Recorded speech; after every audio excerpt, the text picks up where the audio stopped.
Se for ban tago fie o le vri amico. Sunga ya Oscar tamaita ia hana male tangata matautia le ya misa. Jake. Ya I le toe kavaina fo yo le na fatunga man tango fie. Tautai A'e. Faiva fo I. Ya maiso tiute matafa yoi ngā luenga. Ya maiso le tautua mo si o tatou watunu ule rivanga o le fiafi. Ya ina ua sifulu ma le tolu minute wa te daily to life fa I le toe porokalame fa ai u me le matou ofisa tuai o tau sila mai wa le aingi au TV sai kua wa te pena uma le ofisa ya ua toe hao sia uo le tau te sila mai ya o le original le o le wall sa matai lava le nei porokalame o te loa mo I latou sa matamata mai ma mafuta ma mai mo mai le nei tautua.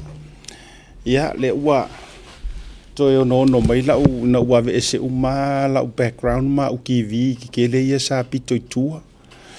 E iei le tatou lauko fo I leo le Tautai A'e.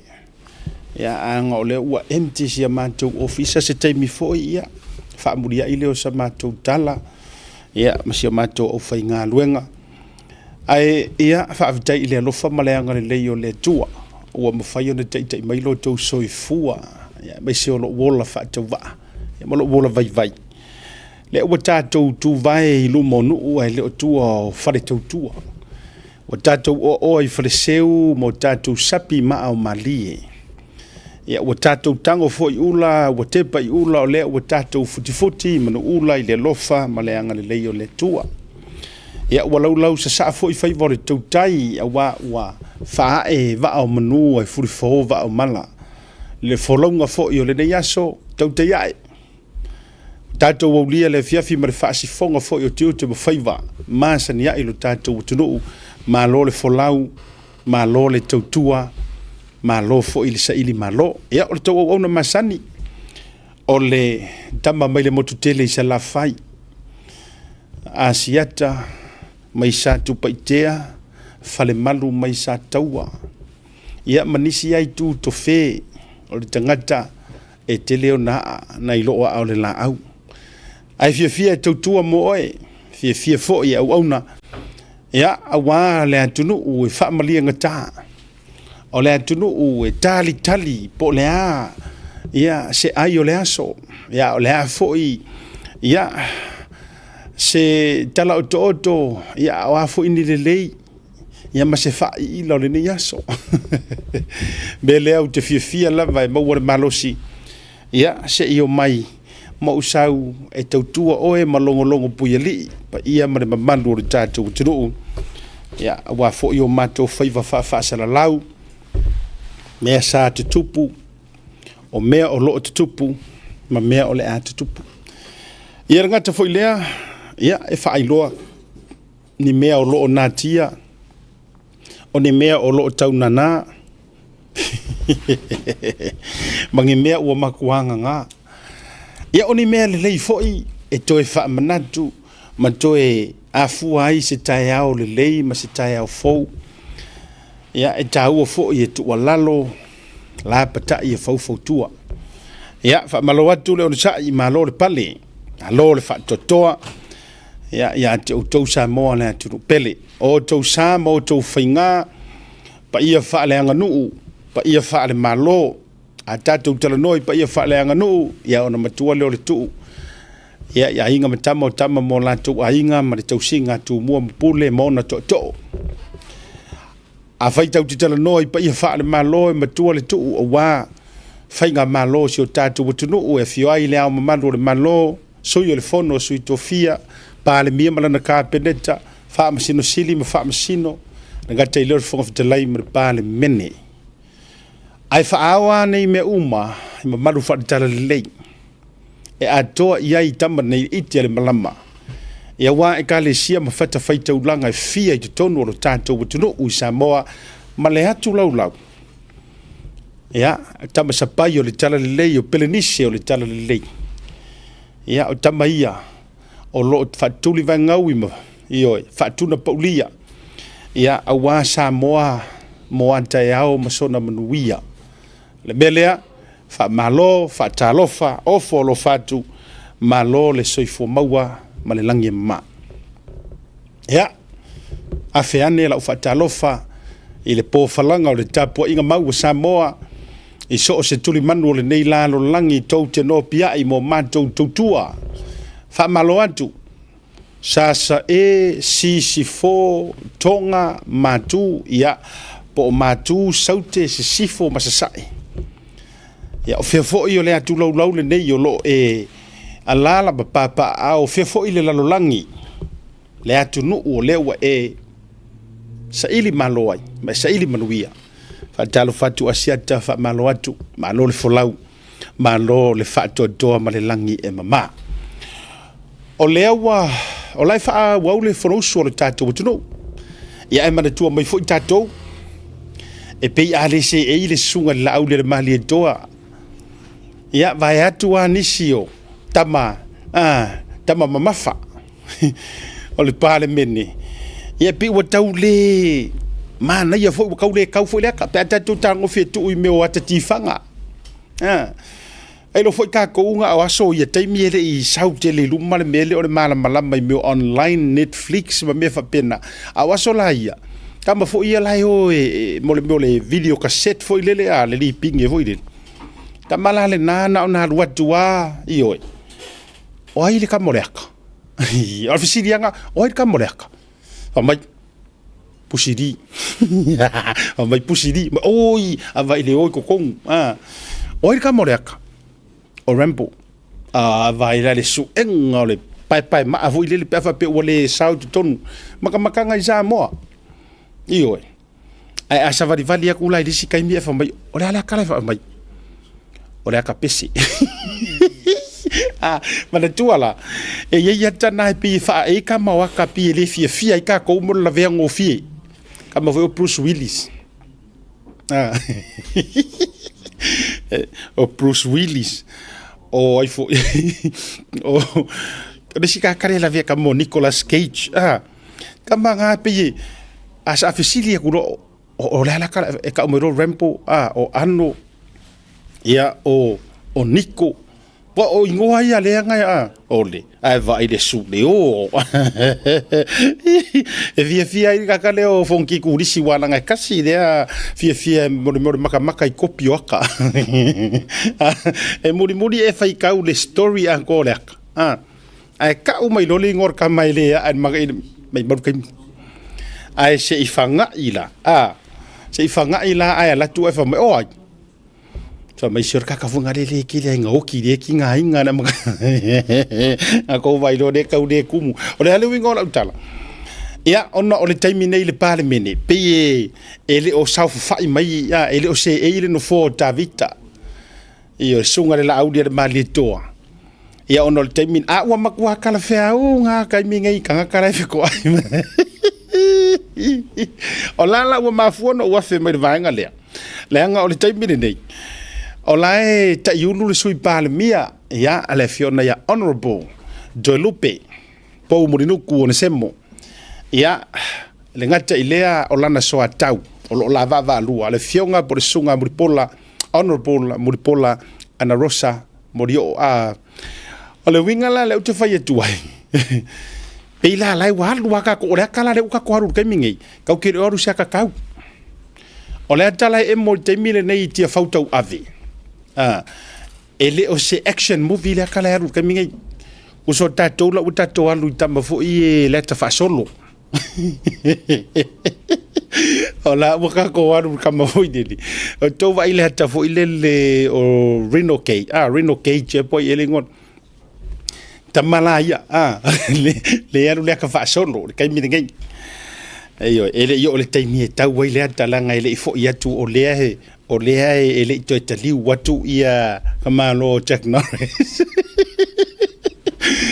ai lar kai mi nga le nga hoso mai ko konga mana tu foi tu nga ta fo le expendables ole le konga le ka di misa ma take wa o dua si mata online ni e la ka ngol expendables leo mai ka moleka e la kai mi nga le kau wa rempo wa pio rempo e ku ele kanga sau wa jet li ko sau wa mara kama fa au po ho de ai pe yo le me muri ai ala kai mo le kanga pe e mo mai ele ori makua io ano so sneakers le alanga pingi ale angi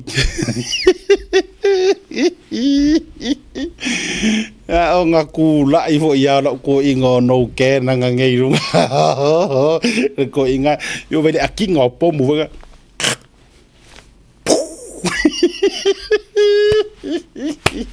e ficar gaman mo vai nei ficar le ngo matuale na fa yana nei ku sa ya dia o kama vo i mo meu icebreaker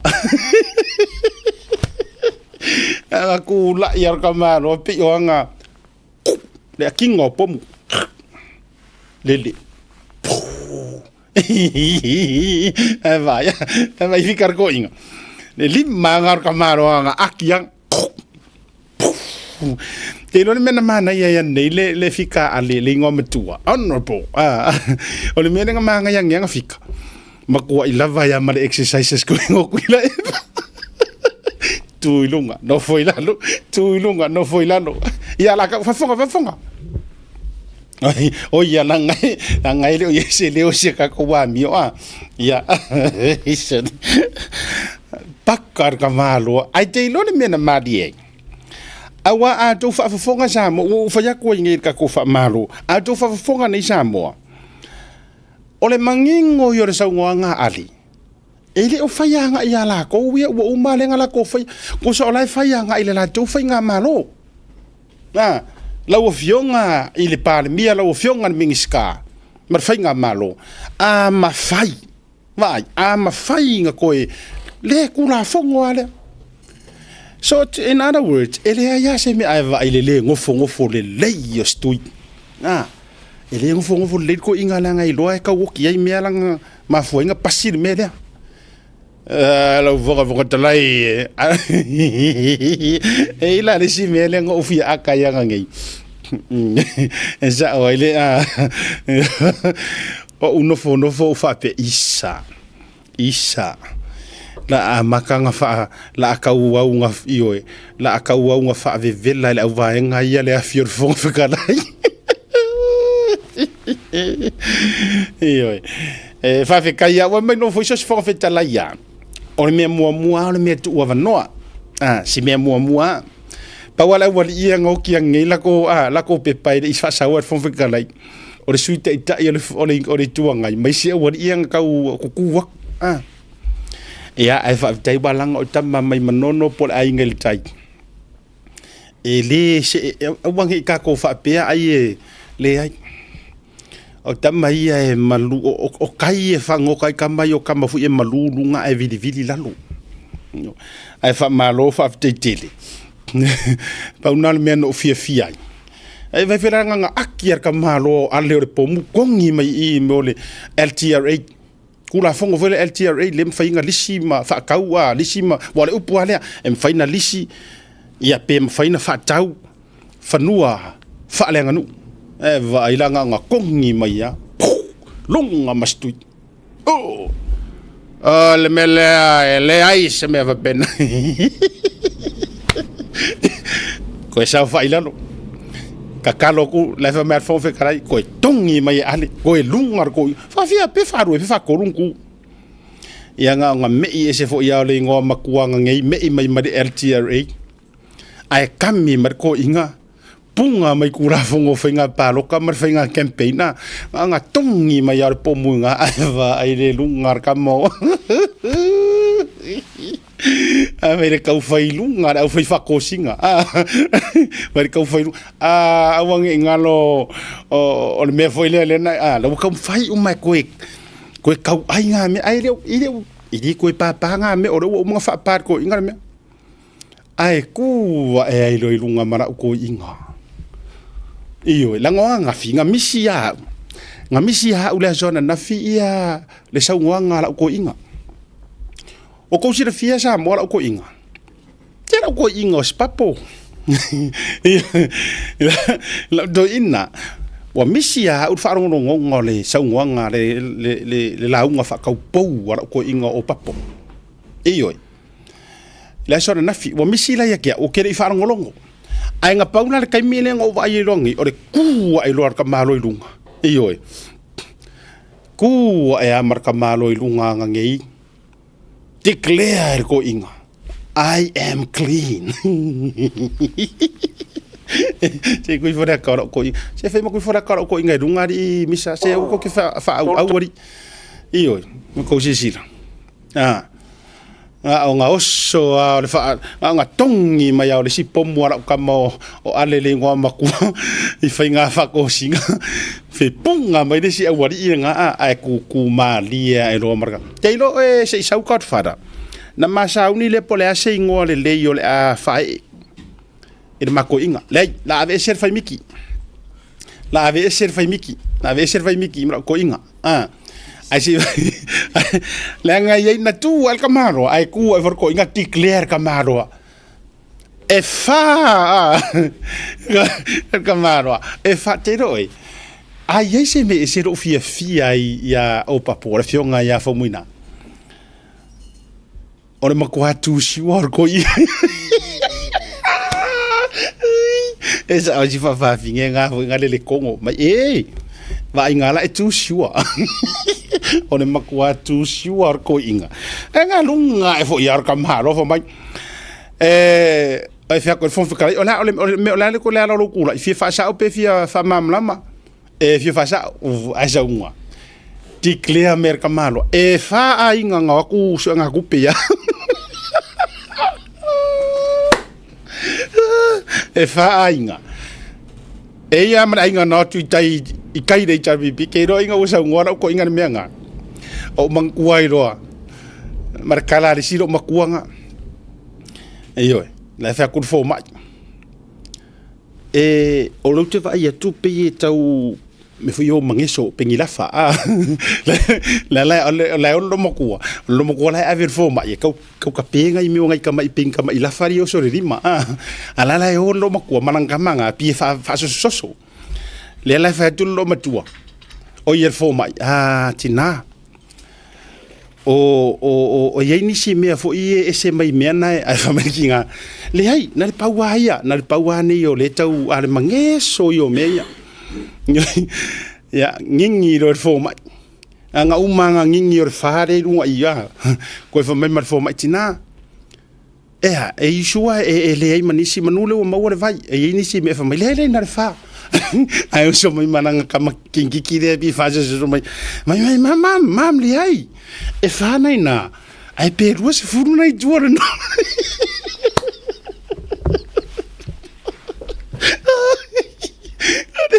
wa yoki ya ko fica a me mar fo mai a mar kinki mam ele e na le fa nai na ai peru se furu nai duor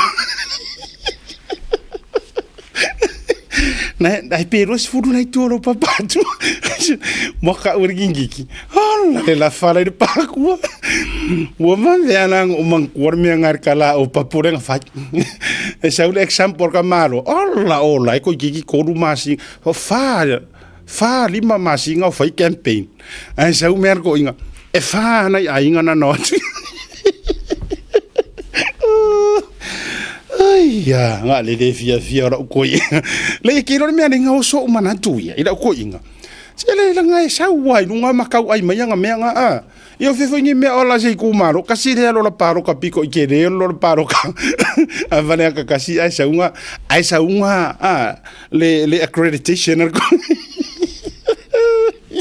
ai sa unga le referral ma le reference ko inga e fa maungi ai la nga mau e fa inga no winga e fa inga yang fa maung ye ole ngo e si diere ku ora ua ai la le already mai la ka mai video nga fa mon mole e la le video ra ko inga ngafi fa tu fo o tele I mawina la so nga ngafi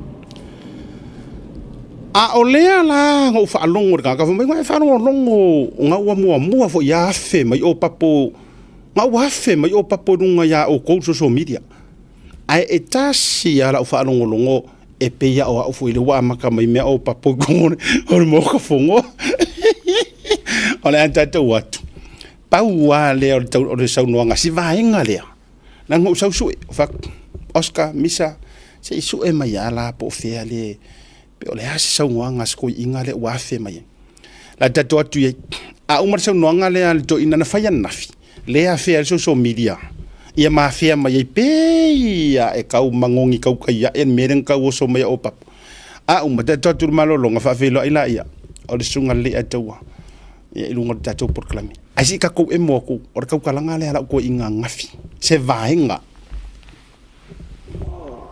tolu tau sanga talua a o famasina no tinga ai nai fo se me fa pena ele la titi e o famalia so to roma se fa na wa ave ilunga wa o tawaso o walu le wheelchair o fama mal toto ele to sisi le mai o no su fito sang ia fa me tanga ta pe ana to ai lu fu fito to sang fa to elo fangia ele tuol tanga te fama oni lu mo le tu le winga lo fam talanga o te le amana ia me foi la pe ona o tato waia fainga upu ma tato tau sinionga i tato fainga palo to uma tato te le fito fi te pai tua ya o le michel aso mai ale me le fa pe o tanga te fai mit ai mai mo pe na fa pe malama tanga te tuspa ia awa le mitia yo se fa len fai o le la mal masina ma fitu as furmatas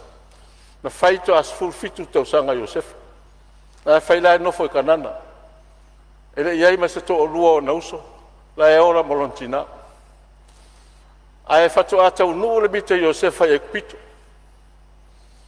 o se lau to ful to sanga lontama fai ta to luo na uso mana na fa na ia la na mo fa ta no e pito na ifo e pito na farawa e ifo ya Josef la no fa mana to tuol mele le nga pe to fa fangu mai ia ni me fo le pe e tu volta tu fe se ai afa pela ave le miti ata no le uma limita usanga pe ta no le ta usanga le mena e pule le tu ai la nga ile o se valo anga wala no fa ya tu fa pel tala le nei te wo to pe mai ai ye se me o te le fie afa pe no le fie o tino toto ma anu tu lo wala ngana e o al palmia le foi ele o afio mai le fio nga sound fapito ya ese al mele o tu ya u ya tato tali to nunga male saolo tonga o tanga tel me mana tuai o fofo ina so vale fo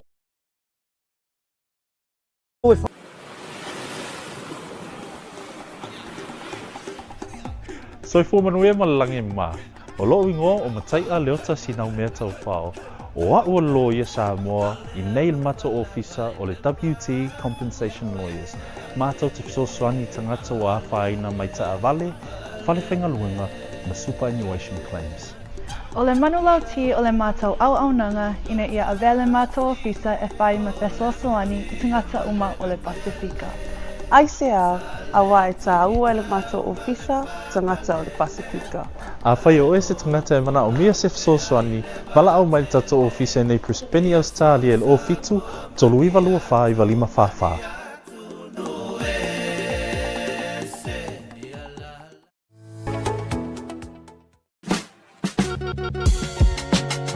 There is no better way to support the 685 than to buy locally sourced goods.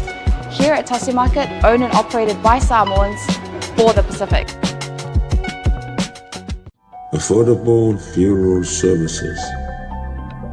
Whalemaliu, a tamawhanau Samoa, tonga i Okilani New Zealand nei, o oemalo ai. Affordable funerals. O le tani mo te miti ngā o le maliu maleoti. Miri mo iloa, o lua tasi, walu o noiva, walu tasi o, mātou te o atu i lau maota e taratara noa. A wase tau whaamama a venga, mo to e saunginga, o le pele i a te oe. Whakso tai noa matangi a mosa, i le mō pain o lua tasi, walu o noiva, valu tasi o. Po le Facebook, Affordable Funeral Services. O le lau mua bua, pusa maliu teuina i mamanu Pasifika. Whapea so seata o designs. E atangi ai lo la tau soifua mātanga o fie, ma le la lei, au lei. Awhisota i loa, matangi a mosa i le olu a tasi, malu o noiwa, malu tasi o. Affordable Funeral Services tautua mo oe, ma ainga uma i ni usila nei. Jamie o le wati lea ua tolu se furu mreifa minuto te nei tu lai wha, Jamie ba tau ni usila nei. Ia, ma whiloa i ma sunga le whaimi. Sunga le a taua godfa. Ia, langa e miki oe kau huu le lei ma sao lau miki. Langa oe da os whai miki o wha mkara miki. Wha mkara miki. O wha mkara miki. Ese le whai miki. Ese le whai miki. Ese le wha mkara miki. Ia. Usa oe miki ai wha makala ule wingo lau miki. E wha makala inga la le miki esko ingo o papa. O le ase wha makalanga e wha ngofo le le iai le wingo langa miki. Iwa ero foi e lua mea e lenga miki kaka. Mua wai kele.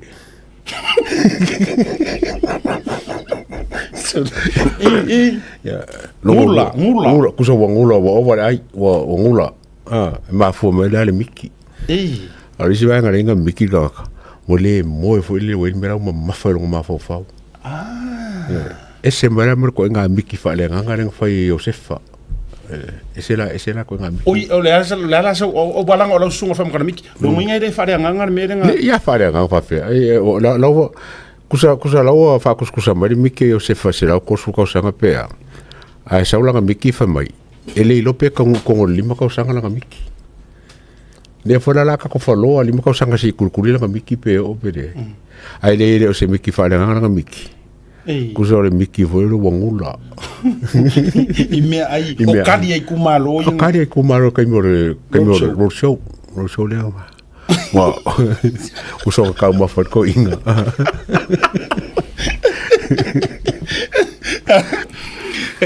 E nana fo ya. O le wa mo muale ya tawa. Ole urua I fono le nei. Nā rewinga le tala ia le whape o le urua iaso, a le urua I fono nei le whanga solo, o le nei fo ia, maratua le fono le tausanga fau. Ai onga ua vave nga whaka ape le parlemenge me whaile ka ko snap election. Lea la ua vave whaie le fono. Oi o lea, o le urua I fono usu le whanga solo. Ai maka mai fo inga papa I mai kanga ka lea. E tau mawhai mai fo I, e fo I lele pie whaatau tā, I le social media. Pei se mere fifi social media. Ai manga kua mai la fai pule yang fai me le anga social media le misi so ko ku mai. Mer pa inga nang kera ia. Wa ngaro ya la ko le social media o le maro si anga nga timing I so se mela. That's it. Kampangi fanga malo o ainga o fanga wo o social media le. Mato faʻasoa takula ukala. Na mawala vanoa le sto na internet le ataua matou faʻasoa I manisi o fai pisingisi o le tangata lea. He's probably if one of the best, in fact the best, for many years, economist Samoa. Kama ia, nga faukuanga mai le economy o Samoa for the last 40 years. Fai pisingisi. O le winga o le whamatalanga, whaafekai ngā o whaalongolongo ko le whaakofala inga ko inga le lesko ngā inga mako whaasoani. This is the time of the social media. E o le AI, e o mei wa iai. A le ai langi ka ko kai e mawhai ngā adapt a ngā I swinga lea. Kei rora ukala. E se le mea ngai ke ngofuai. Mo ia. A faila le wa laku o e faumuinga. A fai o le wa e fio aku e ke laku male o le amakanga le o rokula I mai e ke whaakau ke e mea. E te ilo lau tala. E le o whikaui o e mare season lea. Wrong season. Wrong season. No winga, you are at the wrong place. Wrong arena. E pe e fōringa mai la sa sirianga e ngofo pe ke whaiwhi au. E adjust ka ko me la ko kupu. Ai le adjust mai me ya ka ko. There you go. Time or kaimi. E se kau kaimi ma me umala. Le winga na wo mana o e tu va tu le melia. La nga e kakau. E kakau ya o ko e ko kongu ki fau le wo ku ngei. E kakau nga switch lo o ko mari melia o skadi fa old school. Skadi kongu nga mua ko ila loi ku le pa. Wa pasi ka ko mari melia o kusi ngau fa e ko le lau ko le envelope send. We are long gone from that. E o le typewriter mo le pang ke gone. Telephone E o fax ye ma me ye gone. Telegraph nga makama ye. Yes. For what meaning ye le fa ka unga tip of the finger. Yeah, that's it. Pa wale o swinga le ka kau fo nga sui umai o ko kulo ya le foi fa ko e alaku fa ko e sao ku kongu e alaku fo e ka mo fai e ke ka ai ma ama social media no ele leile va ve wo naku ele leile va ve ku wala lo la o fionga fa mu nga e se le la lo langi le la e ka ai mai a makai la political Korea e se e umi ale lima kausanga a faasanga ku social media i lau sunganga nga ore nga walofa le mea e kilo aku no ele se kala kau fa awe ke fa kau ka ma fa kau makakao la nga o swinga ia le wa yai ka ko yes o swinga ia le wa yai it's about time for more lau fionga sui lo ma switch for i kulo lau fa ko fala inga ma lo ma fa so ye ko ke mai ko ke kau fa kau makakao ia ako fake social media le wala nga switch fa nga malo asa ole yes swing o mai ke ngai o social media it was through the social media ole mafu anga fo nga HRPP will never ever come back again langa ko ke ingo social media ko ke fake social media langa fa ali mai lunga social media mea fa ali lilo ngai fa mafu anga ya oinga mafu ai lo ngor fa miki oh ya oi la ka ngere pua malafo tulo o ma ua ngau slow down nan ka pura a ole wo fa longo ku ai o fo i lo ku la il par mengi ai o so e oinga mafu ai lo ngor fa miki oi ai va fonga li atou ole o sa ni fai mai o tato ko ki kia fai mai o ka ko wa kala nga fai ma sorry o anga ko inga kala le a fei ma le kava ku lo fa fonga le tunu fa mai o mato wa tala na fai ma tato tala longo wingo ko me ko ki o mai ko ki fa ka e runga le tunu ma to o le tunu quasi se ke o se foi la we amakanga e pilanga fo le nga wang fa nga le miki pa ia se miki pa ia ilanga miki fa por kiki simple as that kusa olawa miki fa por kiki as it's sorry was se le fa ngolo miki mua nga se lo le parking a erwai se a ko hala miki imagine pe nga fa pe nga sa or parking a erwai imagine pe nga fa pe ele ifiso soangi la kuila e pa ya o nga mea le ka unga kanga erwai lo ma me o mai lo fingi anga e sa o ala anga sa o la pa ki ke erwai ya ko ngue ka fiso soangi le mele po se miki po se manga onga po se wish o langa miki e kua le maro le fast pa fo nga ngumela foi lana ya ngumela ku sol fast le kua le miki and who knows ele lo por mafu anga por musu nga sa nga ave ya le fast who knows ai kusa la langa sa kusa afa pele la so songia kula maf so songia ele lo por miki sa wa ke le fast o ngumela fo nga ka nga le fast ai onga wo ono e kai mire e la ku e ke wa eru foi o lang mo nga la ku le mo ma fo fa pe sa o ya me ai la ku le ai fa fing o la me la ko ka la me la to fa ti o ma ye mo fo mai langa le lo ngo mali le tala le o fa miti O oenga e whaia. O la o miki. Aru e kau ia kuila epa. Mawai ei, o upu ia nga e sau ngoa. Maumela. Lesi mea nga e sau ngoa i whamai. Whamai o lau miki ua kalia e kuumua mapule. Lau mangau. Mai. O upu nga whai lau miki. Fia perfect ar kamaro. Ia e sau ngai la e whamai o na miki e Iosefa se lau kouris furu kausanga. A o lau miki nga e whaia. E vavala o lau miki nga e whaia sao a more pāloka lea nga e kāpenga iei. Le winga nā leu tatu whaia tu. Lea nga e te lolo lau sunga nga. O le e umaku nga e whaale kongu se si mea. E koe sau fwoi koe kua inga isi mea. Ale fu e koe sau koe kua inga whamai. Lea nga e se umaka ko mara malama kuspa ia. O le miki e Iosefa. La mara masinga ma mea umai nga e sau ngo iei. E le i whaia mo se mea lea kupu. Il kausanga nga miki e Iosefa. Nga miki sao a Iosefa i mea o le aku kupu. A o lau miki. Nga e miki sao a le paroka renga ki angi. Kusai miki nga ia mga kupu baso le asa. Lenga o lenga miki sao a mo le election. A le eto. Pai mea nga ke ngalo ya oi.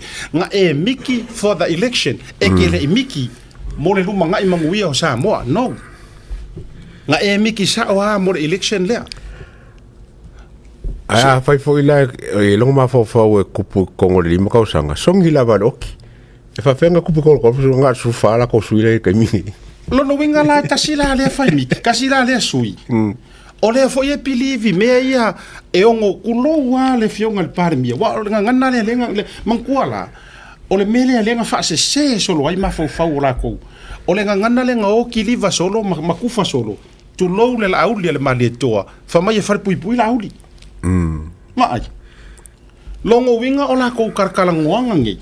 Ma le campaign lea. Le fo inga fai mai ia le fa mai kia ala wofo ya ka ua. E tatou wipuki. A fa fea la pe a far pui ngi. Kulo. Le ala ela vea mai fo ila i ko fa fonga Samoa. O le fa mai a fa fea la pe a ru ngi pa inga ai kupu. Longo winga lo fa mo mela vale ka se far pui o la audio mali. E ko e ngo kupu ela mele i longo ma fo fonga. O mo kakar kong umangi ka nga mea. O i lea matua i o ofisilingi ia lo tūlanga whaaleanganga. Po o whea kongu e ku wailo kari kongu a whaaleanganga. A o lea ke kari kongu i kala kangaka. Ai whawhiwhela pe a mako ofisili aku ngei. E ke kari kongu e corrupt longo. Whako ofisili. E ofisili. E ke kari kongu e corrupt ia pai malawhai. Wa o mea ngai ke whaia. E ke wha moe uma i li poki nga ka uaku e fia me. Wa o kala ngā fia me, lenga whaia kui la epa. Kala kongu a ia lenga whai. E le sao la auli le me lea. O le case lea. A le nganga mai kui la epa. Wha mai e sili yaku vo i le mea lea le. Sili yaku leanga o mea li vai me. Wa tau whafonga Samoa.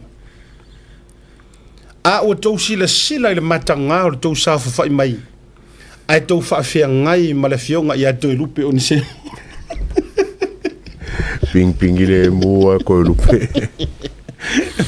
So le. O le kua lalo lau fionga i le kupu fia whaumui ngā. Leanga o le a masangia le suafa whaumui ngā kulou.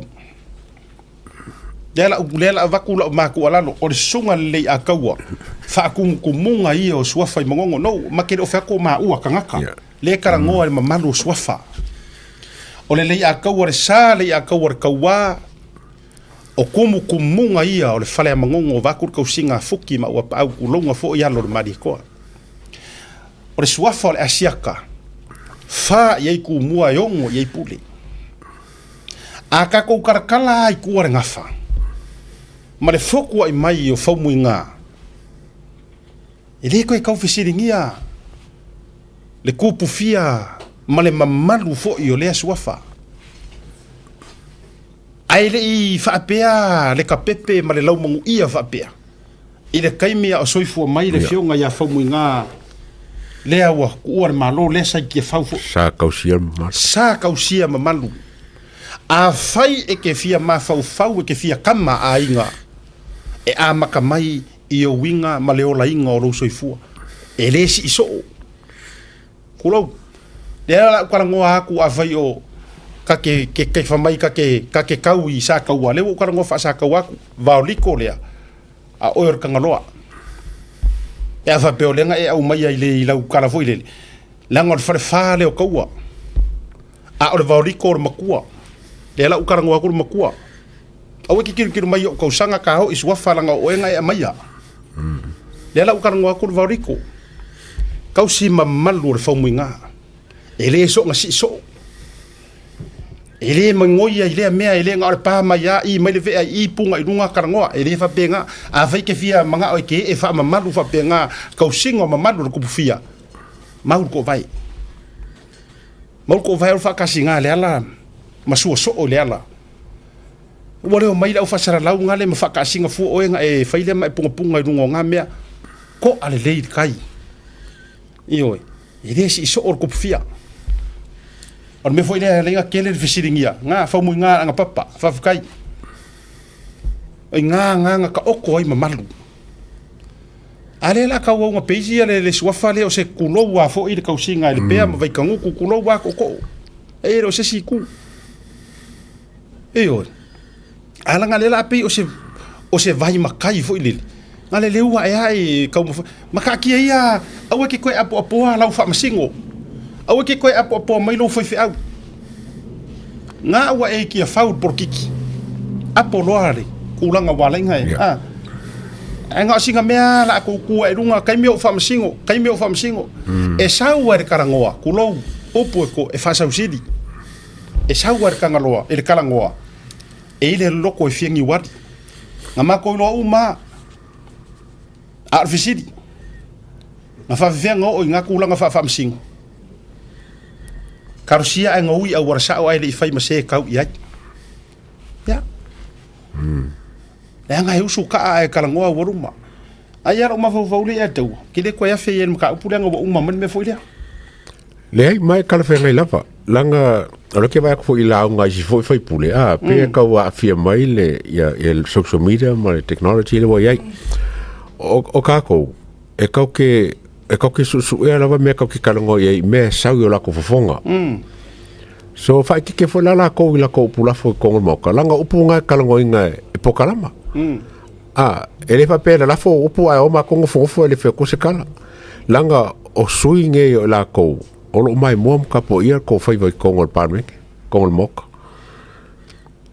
sa o le ia mana tua mai voi a o ko sa ngoi ko ngor ko arena kongor ko malaika alo e nem fainga ma ko kariak a ko ala nga ka ai mai ma ka velo mai ko ma kakao e le ma se sio ma ua po o au media o ma fainga kariak ku nga mea ai sia langa foi ko ke ka fili sa ngoa ai wala nge ngalo a ma sa fai foi ma ua ma malai e pule foi ma ua ai paulo nga ese senga o ko fongo fai ma koma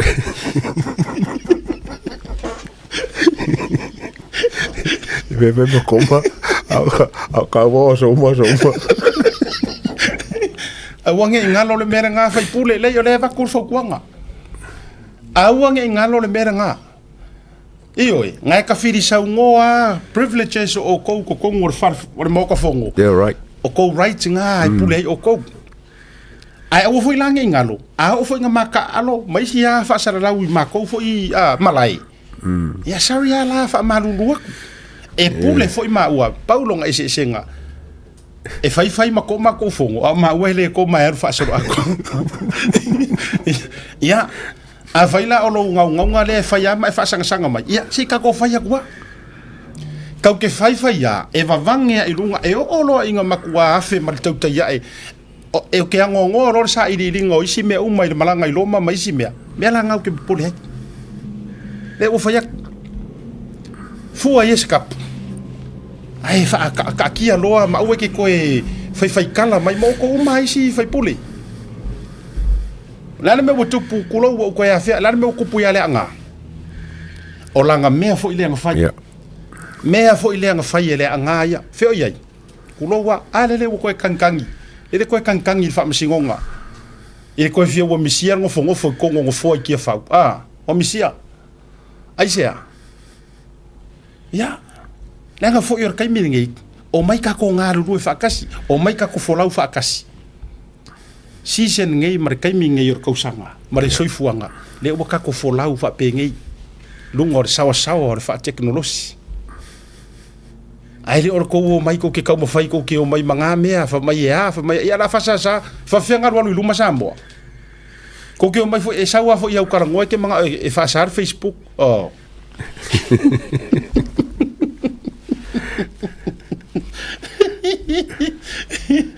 Ya, o le vaenga le nā. O wharongonongo aku fo i le sasa a lauru po o fo yang. O amatua leo le ala le pule rimoni a yafi. Nei, se vaenga o lana launga. Ia. Mai a tau wala au mai ai le malo e a vatu lona e usu. A vaku le usu o koinga vaku. Lea sa ula ngonga ia kala. Ala me ngale e whape oi kulonga re warwala au e whape kai mio par mia. Ala me nga vinga nga me whape o ele o whaia. O le o mga whailoa mai ele minska o kupe. O lawa e ala kole lipoki. Ele la se me ki kawanga wo fo lipoki mkawa wo wai le whape se me vore nga me la ku whakulo ya ako. Le fo sa o ngol minska o suikusi. Ya, ano po paunga, tala lei. O lawa e ala ko lima ia mea. E whanga soro la, ma la fo whamangingo mai, e lua e konu maa singa, langa e kele ia iloilonga, ma suenga. E whai li poki lea, ia nga, o prole ka, e se me ke ngau e fua, o mo fo ngau mai whamai, e whunga nge, e fo kaka e ngau mai le forensic audit, leo mai o leo, le ia kaka mo limong, au e pore fo ngā mea, e vaku, ne wo whanga solo fufuanga o drugs, mo me o whala o whasainga me whapenga, ia whaia manga ia, lese me ke poro, e leo whaianga oe, ia mangkua le leo whaianga oe, wapi whoringa mai ana, kopenge mea oe, le leo oe. Awae, o oe mai isi mau ka ngaka. Limongi. Se vea kwa lau kala ila ukamo rims. Rams. Mua. Awae ke papori. A e lailu hai ke kaufia mga oe au wakuroa ia au ke papori. Au ale mea. O lau tā pena lelei. Para kala le ngā. Ka penga lelei. Wa umala mako e kau wala au. E avakung ka ngaka sue. Leanga o lea o le avaku. Why? It's already part o vaenga o le selau waso mua. O le whainga malofou. Ke sira fian mafuanga nga makau wala au ai. I kau sanga ia ma wakea. Leanga wa e fia wa kahau fia me. Kala mafuanga nga rims. Ora mafuanga le na mafati nga talinga ai fapenga foi nga ingisi uso fa salalau. Ora mafuanga nga leanga wa mako iloa. Wa sefe oi. O fa lava la mosa. Fa lava. Fiame. Ia nga. Wa musu fiame. E avaku. Le la na laina matua make sure every day e ki nga pe o kalinga. Ilo pisaku fapenga foi sunga le ataua. Ia le loia. Ma le no ia fa salalau. E la ko ke muri ka ia le suenga o le mio ko. So o te mila nei. Don't worry. Don't worry. Ele pasi nga sa la ku ya mago savat. Don't worry, be happy. Iyo. Au te popole. Pa wale mea o le tapena le lei o ni na iau solo. Tapena le lei po le ale tūlanga iai faitau i tala ya Panimarama. Pawal na me te bi dei familia rice oe le tulanga wa yai Panimarama. Sa ungi le kulanga hit and run. Ka penga le hit and run. Ka penga yau ko purpulenga e fasi kulo e tangata valeina. Fa kuranga nga fa faingo fie kulo Samoa e fa ole oti I sunga la aule le mali toa I amarauka mo olo. Ta pena le e kolu ava nga kekele ke ka penga ai. Mua. Hit and run. Fafanga. Lua. Ole kau pule fa ole oki.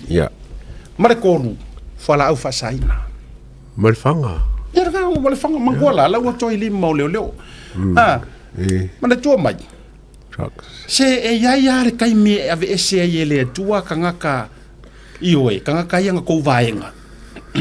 ai e kai me au vatu ai foi e fesu ia elea ia se ku fa maunga o le fautuanga la mo oe au ai te popole e makele ko e pisa fo ile me o le avaku ngi sui o ngi kakua le sui o le ua mai loa wailoa malava it will happen whether e a mak e mawar kausanga ngai e avaku le amakanga o ile fai unga le ne tausanga wa se October, November, December. Por kausanga fo. Pe a makar kausanga fo. Rest, let's say rest assure, but rest in peace. Rest in peace. Rest in peace. E avatu lava. So ora ke polifua ma ue ki fa ioe. Pa ule mea, familiarize ia lau sunga pole ale tu langa fo ile leo se tangata na mawalunga ai te iwa. Wa ave fa no foile e oi tanu malala ma me fa pena ya o le tali atu le na tu sai fo o siau ma ele an tau fai mai nei wangi si me manga yor fongori esa vai fa papa nga po mo ale malo si que ko ke ro paka o me ko le ka por kiki me kore ka por kiki ai fa senga mai por kiki a kule pa ma vanga len ka uso so o ka fa sala ve ko inga ala sa o le ya me la sa ngoi ale sa o le o mo ko fe u ko lingo o funge kule pa ma vanga le fa lo ngole o pule o le RTRA vai nga mo ko e kule pa o fiame ai do Kua ia kuila e pa ngofo le fiame. Le ai ma se kala fiame. A ke lengo e. Msalo fiame nga fa nga kula e pa langa me ya me nga ia. Le la wo ma ke mi. Mo kwa file mo fiame nga mo kwa uma kula e pa nga ia. O fisi ke le. Ba nga pa mi ke mi nga. E kwa ia fiame fa fe ia nga pa mi. Lale no foi fiame. O ye tonu na senia. Sa o le kamai lenga funga ko lupe lenga ro ko sa o le lenga ko lupe mai ele se kai mi kalongo inga wan mera ko le fa kangi ya ale funga ngele il kula fongo le ongole a fier ke lo fongo fa la kala ko mi mer ke lo fongo ai fa ala ba ya wo mo pasia ko kia fa pemba ele se ko me fa ko fe wo mo kula fongo Alai manino ala sa ngoanga at fofitalai. Vai la tilo e mali o lokaloko fofikalai ele lei langa fa mangingongo mi. Vai fa sa ngoanga fofikalai. Olai a mai le ku walalo. Mo le malo. Ai mai se pale menge wa o mea e mafai e ui o pasi a o mea mafai o nga ongo ko keu in ku la fong. Keu o abese. Abese ako.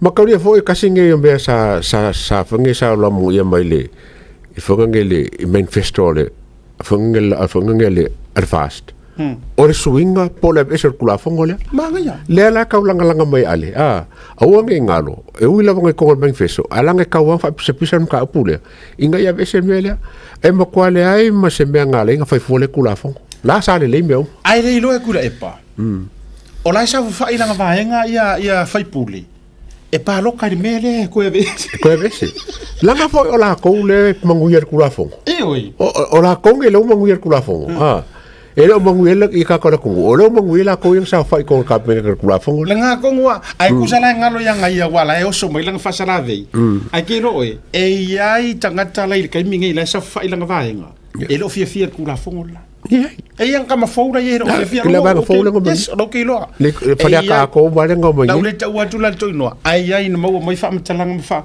tasire na vaenga a o na vote le mele tonu o le vote fo e fire to no e fire fo fe kala e fa hali era mi ko ngur mele vote fa le lilo o ngelo vote le fa le via nga ko ngua a fie faleaka a fie vai maua a fie sale longa a fie kele fale fa kusa menga ale me tonu ale na tupu I la va vele o so mesko inga ka fa e pungi olo foi le lang skate ai ngalo ia mai langa fie foi le is full fa Su fala vai nga.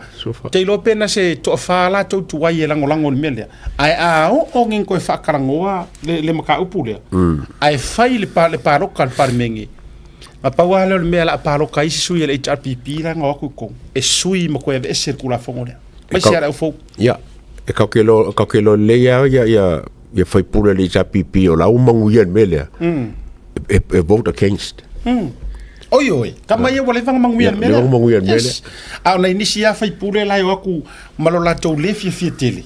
I fangua ia o Rusia ia o lako ainga. Kama langa le la ai ole nau ta inga le la ia. A fai le vote le mele. Au ngi fair kama foi le vote lang kele ainga fai. Kama foi le ku ilunga ngofo ilaro ku ilunga ngofo ilaro. Fai sa o le vote le ku kongol pusa. Paroka fali li ma finga sa onga nga o paroka. Fainga ngā paroka, e avoita I fo I le mea lea o le tele a tole upuia o le kanga ngai sui. Mare kua e lunga kakaraki ke e o per kua sko inga maulolo. Lenga? Per kua maulolo lenga o I langa kulunga ke a. Ia wanga anga paroka fali lilo. E le ia se me pisa I fo. Tusa ole tūlanga le la uvawa ia tulafono le LTRA. Kusa ke longa nga fai mai ko ingo ko ila epa inga ia mafai ai onga ko mo mai se loan.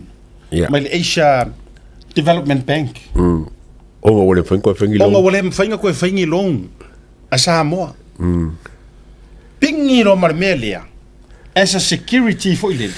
E ka wa ko ai farkupe o Asia. Pa World Bank, Asia Bank, o bank ke le nga ka ke loan 4 million ngai. Pingi ro mar pasia ingor kula fongonga.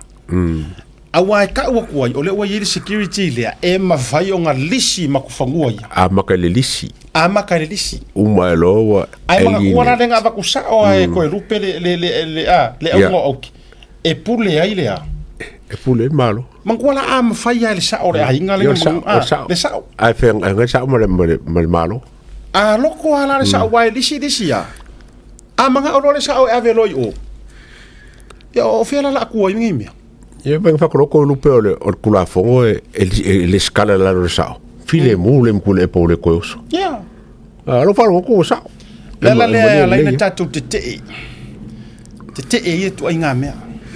An ko foi Samoa. E ei pule ia ka ua pule fa sao. Ma me ta ua pule fa suli. Pule fa sao ma pule fa suli. O ka ko wa ia. E kau ke fifi le mu e ui ar ke ro kai me ko o asuri ko fi nga wa ngai o langa ya o menge o pule fa sao o menge fa ye royal family e da mo mele atawa o menge fa ye ai nga fo ye kau kupu le e wailo ala e pasi re sao e uma ave ilea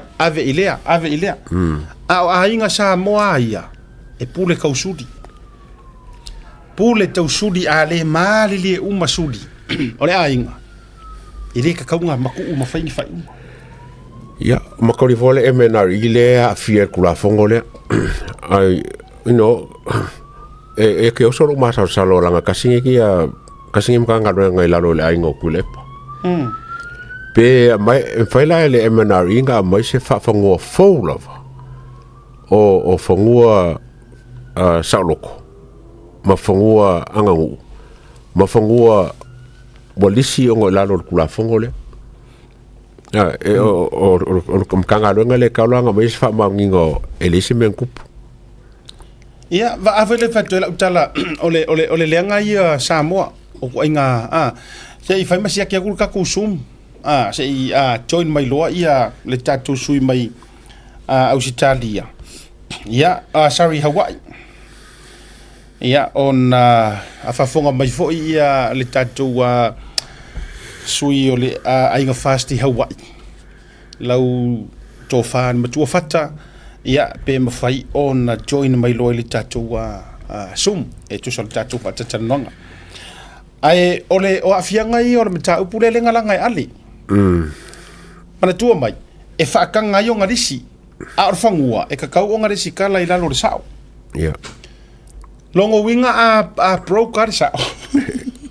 a broker sa o pulai para me fanfangu longo winga ko inga mele Samoa ole a o iro male tu ai tu no o le a o ilo martu ai nga skai di fo ilele e fi nga wale a inga po ai la ama wai de sao wai ai kupe inga kuro wa e fanga ilo inga mala pikir sao le ti tala no atu tangata ele anga la to intentions i le ko so fanga o ile kongon ka pule o le skala wa foi a fango moku wa o tid ai o fanga pule skala e o fia ko mela le o le skala la ro kanga kama owner ka ko kasi yang fa le nga lisi fa ka ole unga ole fengol mele ai o ale foi ngala ngal mele le kausanga de por am kanga kausanga ale foi ngala ngam ka pule ai kali mai ko kaususulu ele ai se fangua mo fa kausenga nga sa kaususulu ai lo kalangoa i fango fa kausenga ole kalangoa le kula fongo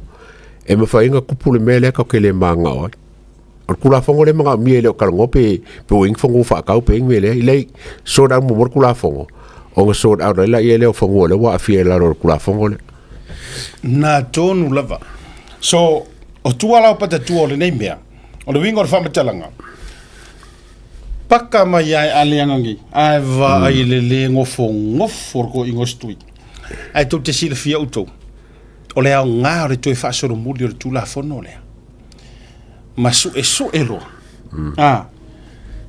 pe fia la ngi fangua u fa ka ya ai fia ko lo ai lo le nga ai fia fangua wa la lo sa fia ngi fangua wa la lo sa o mo le skala la lo sa ole o tau pule nga ia mamana o ngai ole to ina sa mana o ai ma moe miti ai Samoa le nga lai nga ngau e ku uala nga kama fo ile sa ka le udur skula ki ai to mo fo nga la kama fo pule ia tita ya ona mo nga tonu ai sa fai ai le tau lau o lona tango e fatu langa e set uma nga kama ia ma e tu ia malo si anga ia wa te loa uma e ake lo la ukala e uma e te lo nu uma sa mo ko ki asa o ikanga kai ka wi kule ya o te lo o le plan le na a tonu se plan le na na mana o yel to ina ia tofu ko kiki uma e nga no uma mai tu ma lo sa mo at least wa ya se sa o ko ki o ko si sila ka ka uma kai uma ko kiki uma pia iyo wo i papongi u kingi le lau mai o tau si sila samo o tau mana tu foi le si tulafono na ia yole o te lo po o to suia ai tasi le tulafono mota sa ia ko la fongo ku mau enga o lo pese lau o makai mai sesi mea enga o makai ale ke sa wai le ku malo de ke sa wai nga pa wa nga o makai e fa rupe iyo saulia ore kula kasinga vaenga se tatu to e tilo po lo ia lava ai mai le ka kawanga suia nga me au ko sila kule mere ye ala ola le suafa le ufa alupe mai ye ai le o sau kulo ele o sau mai fasiko uka ele o sau mai falevao loke fopa ia mama ele o sau mai isi me ye makaya e kasiare makai ore me foi le it goes for everybody ya fai pule uma langa foi la ka uma peva ko tulo ma peva tu ai manguto tangata tau fu mai isi makai isi me iyo a faia ono makai le ke sa wai i ya ka ai ki ia la wesi la surui la karkalo mai isi me a faia ona olo matai le o la sa salap nga o la sa salap pa ka nga sa wai ingo ka le a fai ulo a jasi ne yo vaenga e mo mia le to a u at na na fa pa mer ka maro no ken o ki fa sa sao iyo ai le fo ele o finga no ken la ngala sa o me la ka ngomo ye so misa ole e fa ilo le au mai iyo accept tu le ya te lo mo so tenga se ka ko rosia ku ngai kai mi iyo i da trosia tu mo Hawaii ole o mo so tenga ia male tai fono po le president o le ainga fast se i kau fa mapu e mai le fufuanga si vaenga i o le latou fo i si tete ia ona tatou to fo i mai fo i la ia lea ia ona to tatou fa lolo le afrolo manisi ona i vaenga taua tatou te faso le vanga le fiafi au te fifi fa ilo to mo so te inga marsunga fata la auli utupo ia o le tatou ainga fast i Hawaii ia malo le soifua manuia ma le lage malene fiafi talofa ia alo le soifua maua i lau lenga le vai malai foi le rua va sa se lua le kaua foi le sili mal ka luenga ia malo lava le soifua muia ma le lagi ma ia fa kai foi mo mo le fiafi alo le soifua maua malo le kawaka ia talofa tu mahalo Mahalo, ia. aloha ia o tou i Hawaii Oi sa. ia o mai le tau ai ua tasi fia ina ia tatou i Hawaii faamolebole au afoi tatou waso wa le menei nga o le mainland le tau masani o dia au tatou i Hawaii se ia mai se tatou update faamolebole lau sunga te tifono ia atu le faafisiri lau talenga le vai malai ia o le aso lulu nei le ua Sivima minuta te aile tulafono le fiafi.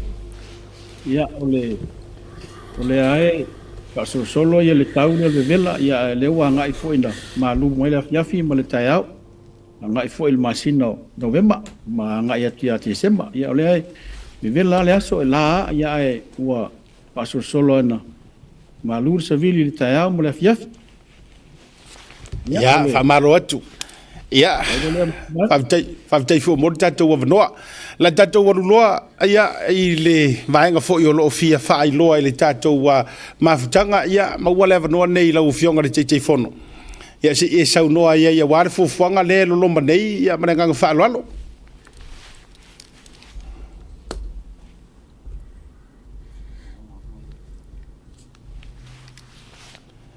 sei toi siaki fo lava lewa le longa atu le matou pito fa mole pe te ua e se meua toi suia e lau ia ona mai ia na ua ye tatou fa tai sa no mai ia mo mona watu le nga fa tai lau le lenga le mai malai me se foi le Paul Kalame ia salo e failo vai faima fonga ta mol le matou foi mata fale Hawaii fa ia le lau fono me se foi le no fa fengainga lo matunga lue o ia foi malu tupu mai em tamali ia masui malu umol ta fale Hawaii ia e moli atu le nga fa tai no le matu wa noa ai ole fa mo ole nei foi vaenga ia ole aso to nai ole aso mo November pa pe faisa matu po fia ia ole matu po fia e tolu ia ona aunga tolu ia autu o le whamoe ole vaenga mua ia ole manatu fo ile nei vaenga ia utatau ona si le vinga mo le whaaftai le tua ia ole o tau lau o le whamoe o pale mele tatu vaenga whaafai ia ole vaenga longa lua ia ole sa ilinga muli leo le tausanga ia mo le vaenga le tolu ona ole masina leo November ia masina o le aso whaaftai nei Amerika ia o le amatu whaamulatuina fo i taua o le aso whaaftai o le matu whaamoe la e whaia lea i le aso mua November le aso lai mua a mata lea i le wha le afiafi ia e whai wina i si fulu le pō le no whanga e peo no whailo atu i le flyer ia ono 67020 Waialua Beach Road Waialua Hawaii 96791 ole nei whamoe ia e tona ele aise e tau e te uru whale ai o manatu le laulau ma le ainga o le atatala i tua i tātou ainga e talsanga atu fo i ainga uma ia ele ngata fo i ainga langolangoina le vaenga whai o le whatuatua le tua Samoa tasi ia a ainga Samoa uma lo nofo papa au i Hawaii ia su maima a fio maima tala mai au ia tātou fia whatasi ia le nau alo atu lunga le whailo nisi o vaenga ia iai le live DJ ia mafa fo le tau mawhitanga o nei tulafono po nei tapu o le whamoemoe ia a whapeo le asu mai ia mtua whaasaina lava le awa malosi me se fo i le tau mawhitapaa ia ona o le lotoa ia o le lotoa e whaatino ai a onga le whanau ia e tārsanga te fo i e tātou ainga wha pēla e sumai matala mai ao le taimi mua. Ia umia mai lau i stala. Ia e tusi ai lau swafa. Ia mawha mawina ai lau swafa i tono le tātou ainga. Le ngata i nei Hawaii.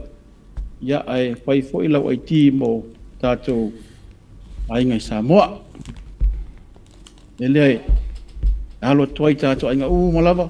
O lo i Hawaii nei. Ia, a whio mai a musua mai. Ia tātou whio tātou mafuta.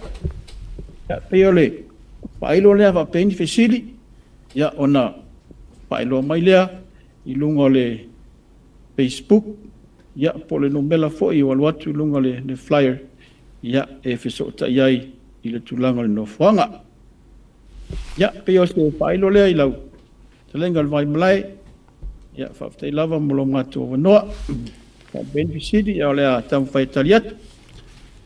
Malo whaftai lau sunga whata. Ia o le voa longo poia li le malu o le tātou watunu. A mise lava utou i Hawaii. Ia o le ase tūlanga o le supporters, ma le langolango o le tātou community Samoa. Ia ele toi nā fwoi ma le laina o lo o tou malai filungia. Ta Samoa i sifo a misa fo i o Amerika Samoa. Ai o le ase va inga le taimi ia ese mai fo i le taimi ele i toi tula i whainga malo a misa fo el vang fa fai o lo ave ia ilo tau lango ia le ua pale mai o le ase va inga lau dele ai ua toi ia se tūlanga fo i le lo ngaru rue fatasi o le community Samoa wa ia utou. Ia va atu le whaafisili te lainga vai malai ia o le mea moni lava e whaasosolo ale numela i lunga.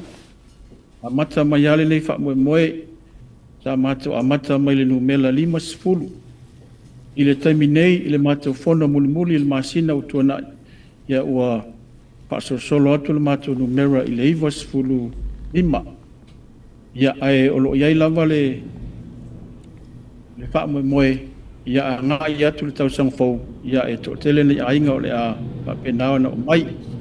O le tūlanga i le numela o ui o lo ngalu lue ma tutono o le leipe mafale. Ia o lo ai filo ia nisi fe o tātu ainga mai i o le tutuila ma manua. Ia ai o le mawalunga lava o le pasene. Ia o tātu ainga mai tu mua, ia ma puleono fo i salafai. Ia ole taimirali nei ia ia foi nei ainga ua malanga mai nei mai isi foi stete ia ua mafai ona o mai e mamato mafuta a ole fa mo moi ole nei foi maftanga ia ele ia le fa mo moi ele na ole tulanga le ole tautua atu mo tatu fainga malo mo le ai mama ole nei foi ainga ia ole a sila foi inisi foi o ngaluenga so soani fo i nei le ngata I tangata anu o Samoa. E me se fo o le community nei Hawaii. O le wha moe ma le autu le na anga I lumo le nei fo I vaenga. E le ngata e le so soani atu le tatu whainga malo. Ia, e vava ai fo I nisi o tūlanga so soani ai tono le state o Hawaii ma Amerika. Ia o le tai atu le vaenga le fisi mai. Ia, malo whaftai tele lau suka whata po lo sofu tu sa mau. Ia, tu sa I o le avanoa. Ia, a misa fo I o te loa le a dele ani si o avanoa fo I mawhai o na tātou whisota iai. Ia, a misa fo le whaalau loi na o tātou whaamoe moe, tu sa I o le peo le whaamoe moe o lo loma mo tātou. Ia, o le tūlanga le lei fo I. Ia o lo manuia ia si o tātou watunu ia I le nā fo I stete au lei ia o Amerika ia le stete o Hawaii na o fisiri whai ua na lafo tula ia lea on tātou whamawai lea e ale tūlanga o le tau o soifuanga ia Hawaii whaftustusa inisio stete fo ia wālanga peye o le umako waku so I Amerika ia e tala noa mai lava tangata e tau ngofie fea le ale tūlanga I Hawaii o se I whātustusanga I California manisio stete tūlanga o le tau o soifuanga Ia, whaatai atu mo le whaafisidi o le mea moni lava o whātoe nei le spulu tōltausanga o mātoe nei Hawaii ai o le mea moni lava le nā tia e faisina mawalunga le tau le soifuanga ni awai. Ona o le tūlanga foi lele e mawalunga le numela o turusi e o mai nei. Ia, o le mea moni a e mawalunga le tau le soifuanga ai i le vai foi te tono e kalesia e uia i au sange. Ia ai e lava le nganga o le nofo mau nei mga lulue. Ia matia e ai ma aita malele atu mo Samoa. O le tali la alfisili e sa e mawalunga le tautala soifuanga ni awai. Ia ai wha moe lava le nganga o le atua. Ngā ruenga fwoi wa umai ngā lulu ai. Ia matau tuai le ngāto e kalesia. Fwoi ia so tātou atunu. Ia ma ai ngā fwoi o lo tautua tuai Samoa. Ia ai ai mo ni nei a mātou e. E tautua fwoi ia ma whai fwoi nei palewelawe. Ia ma wai nei tamoftanga wa fwoi ia alo mo whanau. Alo, whatever whakai a wai a le toko. Oi, ko ka fau ye. Oh. Oi fa pe usa do mafuta masisina ya wa ya le ya le. Wala wali. Wa te lo ai wa matu tualo le wali wa sa vele si wale fa foi nei Hawaii la tau ye le pi wa yu ma tu la fa pena. Ah, wa tara no mara wi no au te le lo ye pete o to fe lo ai manai fan ya o me fo wale. La fo tu ye tato wa se va nga fai o te to fa mana tu ile no mera ya me se foi o le nisi o vaenga mo fa mo tatu fa ma vai le so fat ya e to e ta mana tu pe ai tatu ainga ninga te ainga o tatu ta fale ya me se foi ainga ile o mo mai le foi maftanga ya faia e isi le mai ya nga mai tatu fa mo le o november ya tatu ma ai awale pa pole afua i se tau e urfale ai ia e te tala lava ia paulava le nganga le tatu ngā lue ia ai mori atu le nganga whaatai lau te lenga le vai malae ma lua wa asta se lua mo le ataua e mai se foi le polisili ia o le tanga luenga ia mo lo matu wa noa natu foi a vea foi se awala te avano le leile mātou te molia toia mātou lo whaanga le whionga le pāle mia e tai o le tātou whainga malo lo sa ili matangi fo ia tunu mamau ia tātou te talo ili atua ia taulu ia toi whaafo ilo na malosi toi te liu i whanua se aso ma se taimi whaua wailo na walawina e whaim tai o le tātou tunu mo le tau pāle mia ia mani o tere fo ilau e renga le vai malai fo i te pokalame le lo sa se lua ma ia taua ia pa tai mo lo mato no mo lia foi fa sa nga Samoa le fiafi ia foi mai manuia ia fa tai foi por tato mo no manuia le ala tu fa mo le so mo november tato tu so tai alo fa tele atu community Hawaii so i fu mo le fiafi fa tai ia mai alfa tel no o ke le fa ko ia fa tale fisili mai ana inisio tamaita i fa mai fa mo le fisili tu pe visi ainga o fata le se ainga fata ia 5 ia okay fa ko ri ora ke vai ku ai si ia le se ainga ele se ainga o fata tu langa ia ole na ua fa mai atu si tato maftanga foi Hawaii ia ma tau fo ia fa mo tu sai o le aso mua ma gaia o ila le o lai le upule masani ona fai la e mama sale ona ma tua fa tau ai ia o le mana ia o le o nai vai ngoli o le fonosu o te va vai tu e video le na sen mai tangata e video na sen mai tangata o le video te le lo tele ai le no tango vatu ya i tatu producer si e venga si ka maka io o le video le out fiu te vai le video le fa pe mai ye se fa metalanga a se fai pule na mauar mic na mauar le mic ia na o le no fa longo ale ye o fa pe si tatu va ila po fia tu metai ai eu si le lei mai lau whaafafonga. Ma e mata i tū le lei ma e tau mawhai te whaalongolongo. Le vaenga tonu wala lea e o so whai mai e wha mtalanga lea.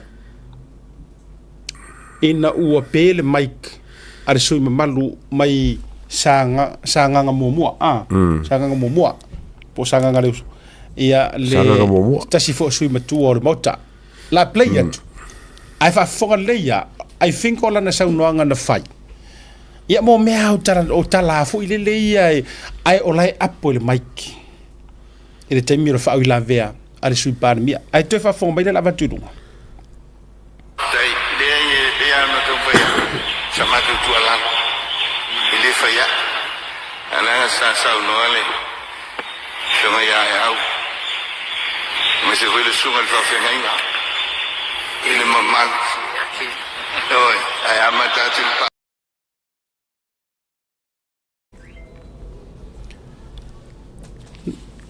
la sa fa fonga ri atawa wa wa tu ile tu langa le amenga sa fa to fala inga ye de mata upule o se maenga e ke au o swingi skasi o swing mo ko moka a sa ngo foi e fa ko soko so an kana veli pi manga ia fa ko inga lang kau kalango a se vai lai upu e fa nga pe fa pe la wo ko a sa ro upu fa valea e ke au la ko ie po se a wa o ngai meri pe se fo ngai me o ke fa ngo so ai fa pule e kausua i me fa pengi ai kausua i lai kua a langa la leo sa sianga kausua por kausua a wo se ser kai mire sa wai e ke awa ia mo kakau a le fonga whakalai o ngā whai se fufuanga i le whai pure lea i le whai pure lea e le kaunku wha Samoa inga le maka au pure langa me mua o lai whai kongua le lopo whai le sui pari mia po whai le kangaka le sa ngoi e pure sui pari mia longo rua o le sui pari mia le sa ngoi po whera wala whai rangkala o se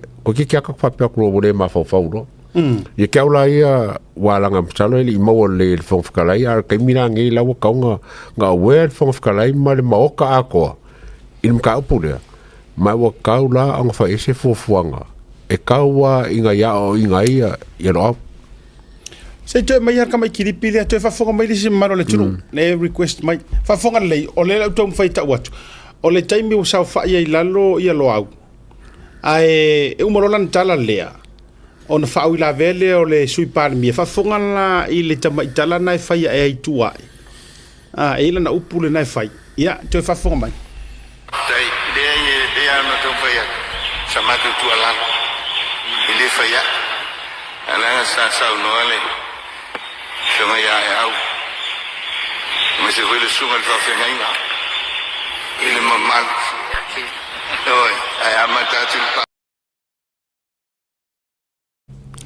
ia o precisi le mo foi ele cara ole me pito i le o ana fa ta inga le e sui foula sa fa yo au kafa mongia o fa te o anga ngana le mangkuar nganga ko ngwale le nga ko ile ainga o maulolo Davita Fakari fa fori mongi e kau kiki ngai fa kulo fa fonga na tunu wal menan tupu o le metonu ale ana fuai ona watu wa tanga tore nu o fenga tino a inga nga il fai pule le tofa fa maulolo Davita le skairi kongu a fa bea le na se manu e va ve ta pe ma tu wa le tifanga a limongi na ko ya me vo ie o le sona talafo ma tu fa wina o tala e ma sangia e le seu sila ma tu o la le mike ele ya se si o fa ye tala le la uia mata tu mo o la fa sa wa kulo la fionga sui pan Ola se kofinga ma se fa malunga o le sui parmia. Ale fa ia ila na tala. O le mata ngā ia. Now, pe e fa ia fo ilele o sau oe palo wa o mea ia. e mafai ka whapea se o par le ai le ka mo fai nga ma vela ai tanga e ke rua vai ia o sui kai ma fai la kusi ia mo ko ai vai ko nganga ko ke ka ngofi fai e le to tau o ia foi o to i mai ka manga me o o le vango ko si la fia ai te lo ngona yo lo tasi le sui le tau ai le la tala le stala vane tasi le nei sui o le ke le o la respect sa yai ai talu mai le nei sui nga mai le kausanga a pa inga na tona ya tu mea na tutupu o ana fa matalanga ma me uma o amatua pa u maua lalo i lava ia te au fo ilaia ua lava le vaenga man ko fai lo ilo fo ia le tu ile sikai ua lava le fai lo mai ia ile anga vai sikai ka ale mo risime ia mo risime fa fo mana tua ile feeling ai o le tai ile anta to pisa tua misale ale si version clear le ia le lava conversion clear le le lava tur ka makilia le mai pro vedi vai ngal potusa ia ko sau tai le ia no tong faya sama tu alal ile faya ala sa no ale songa ya au ma se vele sungal fa fenga inga ile mamal oi ai amata tu parliament nai me ai tia ia tatu fatamala ngara ro ka uksa o mai le ile punga ka wala ngai manga ya fai ka wa le ko si le fiele nganga sau le screen le pura fai vai mawalalo fa mawalunga manatu lava ia wa ia au te ofo tangatai tau te wha moe ia i suinga te tele mai te tonu le HRPP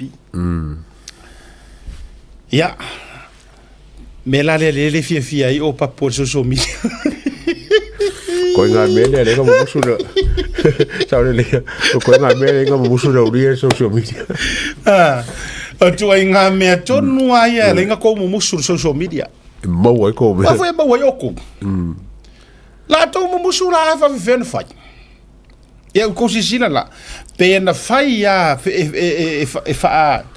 fa ta longa vai pe fa ta sua pe fa ta laula pe fa fiki po le lava e tasi ale tua patatua o nei mea o le tulou le mafufau pawanga e oi pawana o tua patatua o ia mea ia langa ole wa mai foi lunga wow ko kusi mai va kai wa mai lunga la observa ia ngawa mai la ko wa mun muri mai le la wa vai tu le latest le wa mai el Samoa se mai ngai lunga Parliament investigates which MP swore in Parliament ia la wa fionga le fo vetelai le wa manino le vetunga lunga le tuta ia iyo le investigation ka fa ia ngao o ma wa ia nga me fa ya tu lo fo ini tu langao fa fonga mai Samoa ma mo le meare le fie ka pukala la so mo ko la so nga fa sala nga fa i pa fa pe o fon fukala la so nga fa sala nga fa i mo ai jawe fa ko ese fa publicly fa ko ese lua kuri mo lua ka usanga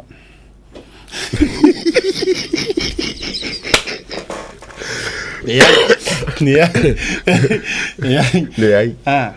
Ngoma fa le ngi fongo se fa misi. Yo le lua ka usanga tu matiera nga lu ka ula ku la ko mo la ko ingo stima. Lua ya so pe fa fongo misi. Nga. Fa pasir pakeki. É um homem só ali. Awang e songa leo, awang e se ka so.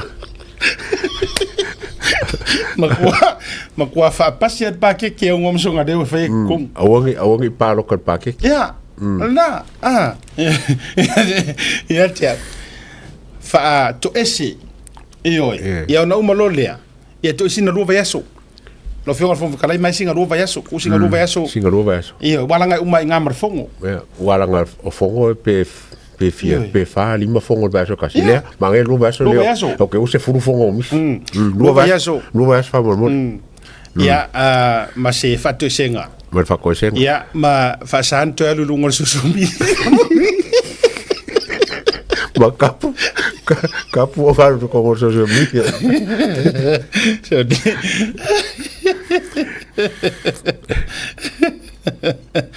wa tau vai la mana tua mai o nga ngana ia lea nau o tele ia fa ia tina ia nga ia a ole sira me piko ile anga mpa o papa sole makua ko le amanga ia as fu pasenge ngai ko Quale che ala va se fu pasenge le ko mok e makua nga ia ka mo fa ia la o ia se fu pasenge la o su pasenge ko ese mai mingi ska ma yo e na ma fu na mato vetua fu pasenge le anga ka fa ngai o le leo ngai ka mai ka ikuro ai fa pela ngai la ikingu vai la tatou le ele ke super senge ma ko super senge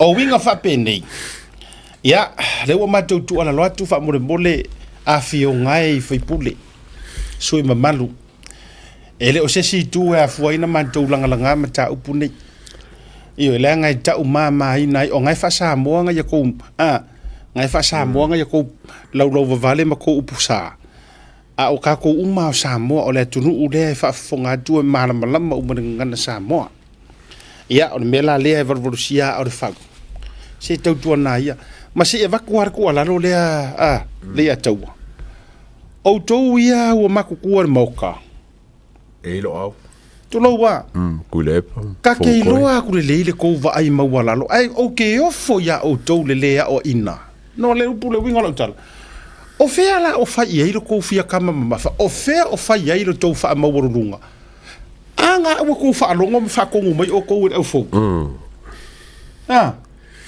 nga o fa ko mai o ko e tangata fo wala nga o lo to ma fo le na a fa pe fo yo le sira ma fo e la iki mo lo puare e fo la ikiki e la ikiki moka e fo moka o fea o fa ia o amatua I fa tonu mai lava o to o le maa sa tu la fo ina le tufunga o le mea nga ka welo ma fo matua leo te le ale maule lo tole a tau ina o mata tu le fono ana nei o vava ia tu le tu lai mai o le fionga ia to e rupe tu lai mai o le fionga ia muripola ila tau ia pe wa o la o singia ia mai pa inga ren kengi e tali mai ke lo oe o ma fau le mea na fata a milo i tangata ia nei su ave ese malato finga ave ko e fa fo inga o fa fai puli ave ese mai si a fionga ia a muripola mai o mingiska kupi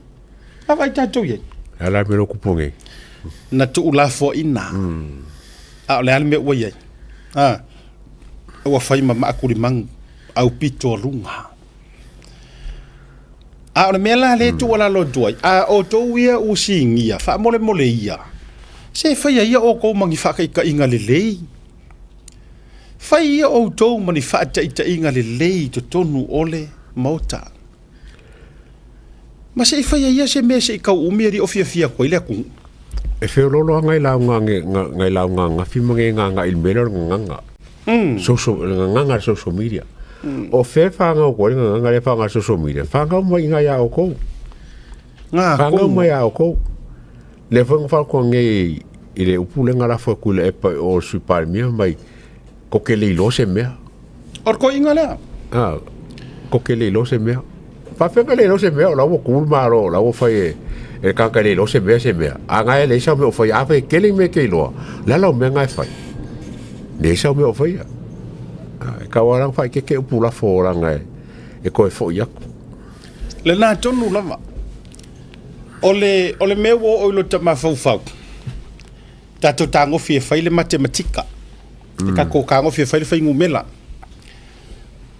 fia foi tau sango tu le pale na lu to tonu how old was he ai alu lo to tonu le parliament lango le wo so fa fo se ye tu le vainga le au tiro le la su e mai e misa mala wuri e ke umo moi tu sa o le ale matua le na luisto ina ton e nana o fa yetu Awa, I think ua over ma le 5 tausaga.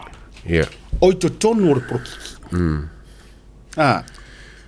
You know, ia kea, o longa o langa a kua, o re nganganga lea.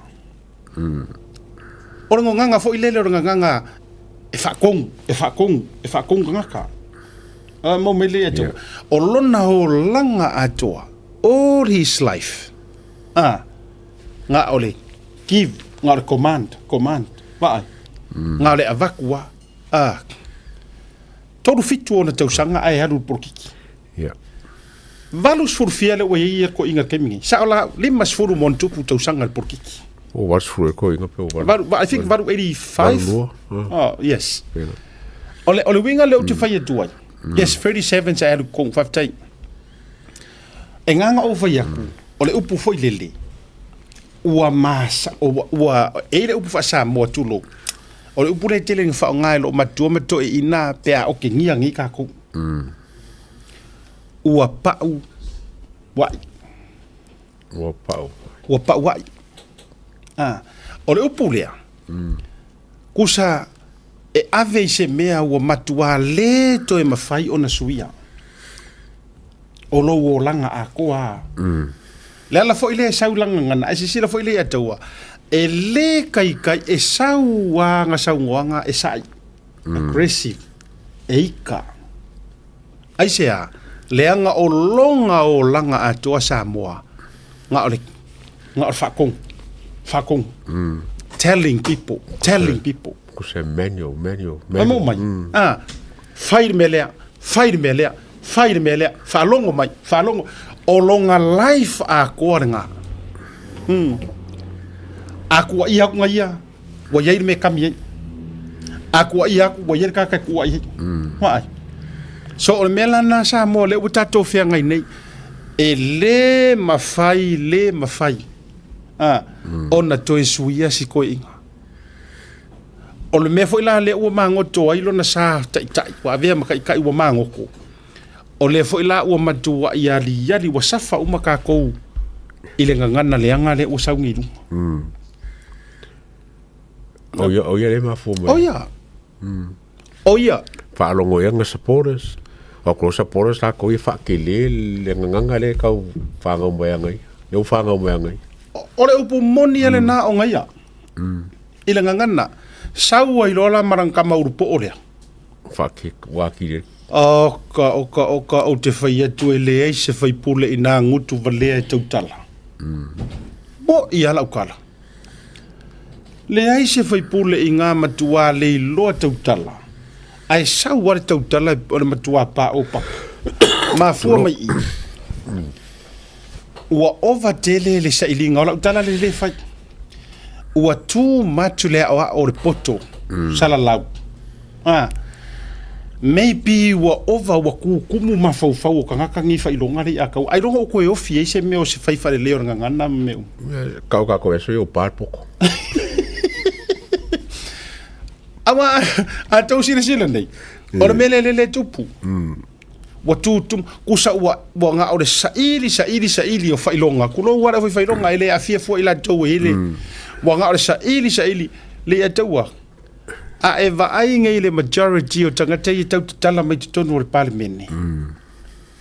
O tangata umale tele o la to failonga tu lo lava le fa mai o la tau poto e vale isi. O tangata mua nā le loa tau tatala i ngangana Samoa. Ma kua o kia le vocabulary e fa Samoa. Ioi. E o kia le loa veape, le loa nauna, le loa so upu. Soa nauna. Ngangana fa alo. Ma vai ka koi, ma kua tulo wale upu o aso uma o le matua ngutu vale a. Ya. A o kama ia e serfia lau valea lau valea fa mai langa o kamai ki fea e popoko al mela le na faila utala te lo ai watumu o la to mafau failonga wale o fia i lo ma le lo kauka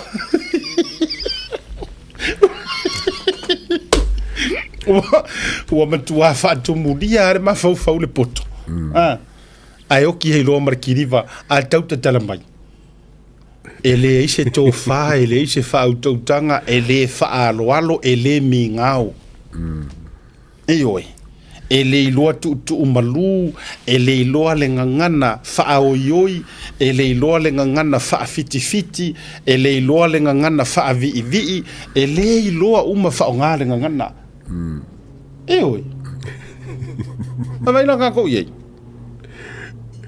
Ai ao mai ngai e la lau mai fa mai o whailonga ia. E whaiso o ala utala le tulau. And I say this with much respect. Ke rola mana mai lau whailonga e le leir wha ko whala inga. Outou o ma lea se wha tula utala le se. Outou o ma lea tau te vai mawalalo ma tau o mai ma kou whailonga kou ke wha sau sili e mar kou karangoa. Fa mai tau te o lo ia fo mai o me se fe akuar kala le ale kabikiki ioe profesa mai sa vai wa ke profesa u la unga ngana e la fe kula kala ole mai maunga o na me tau te mitai mai ai ko ke le o ko ke practice per kangia e ko ke le o ko ke practice en ifea I Amerika ai enga ko kau fekuri ko kau fao I ngaruenga si o ka ko uvo Samoa tu sai mai mau yo tau PhD singa ko ke mikai mai mai mau nga degree ai ato wo I palalangi e le alo ia o ko e palang ulo o fele aku ule ko ke aku ngai ko mikai mai ma ko show off mai ai malu I matu pele tunu tau te toi foi mai Samoa mela na au te fautua tuai so ia tau te lau valea o tangata Samoa mai maue pe anga uma e rau kikedi malau PhDs nga eru no le ingi kia ke aru ke practice ai pe ke aru ia even I Amerika menga ko lo pulo ngi Amerika Samoa la yo a oe le uma enga mawalo lo kipilo ma mawalo kikedi mawalo PhDs ai afa United to fo ia fa ngai Samoa kusama kia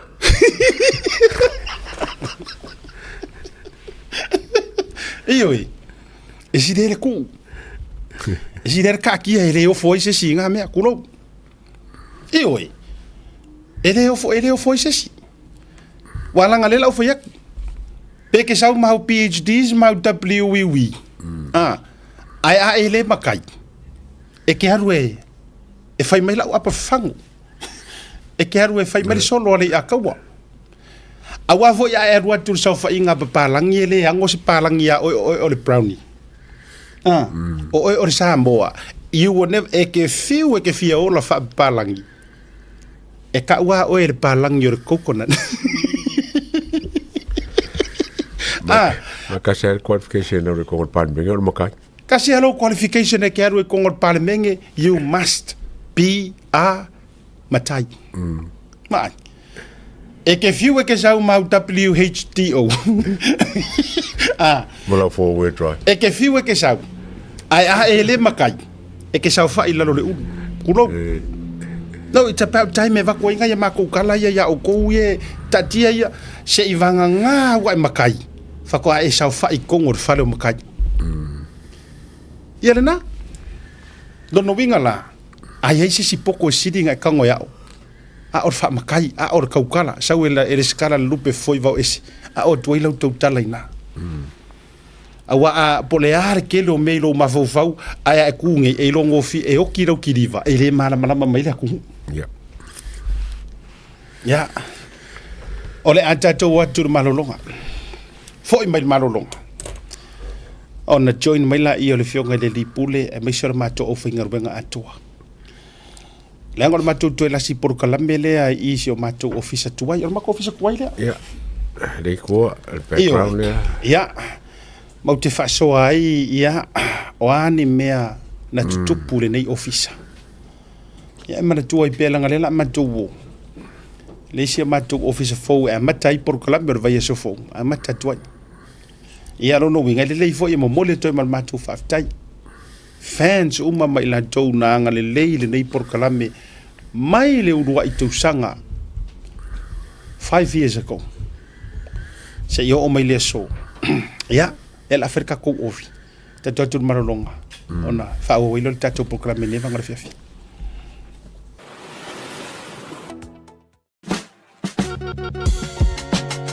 There is no better way to support the 685 than to buy locally sourced goods. Here at Tasi Market, owned and operated by Samoans for the Pacific. Affordable funeral services.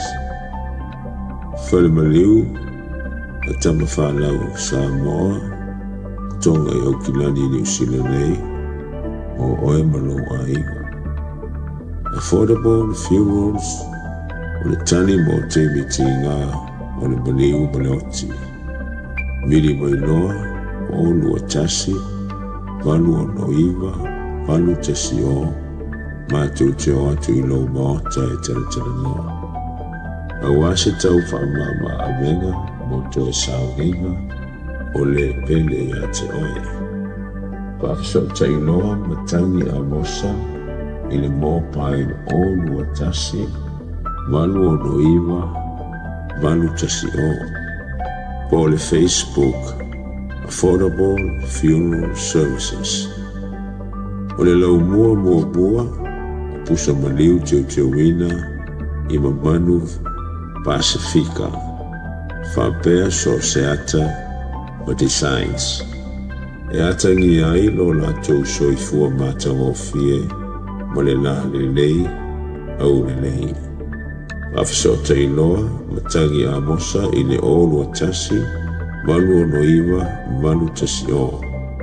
Affordable Funeral Services tautua mo oe, maainga uma I New Zealand nei.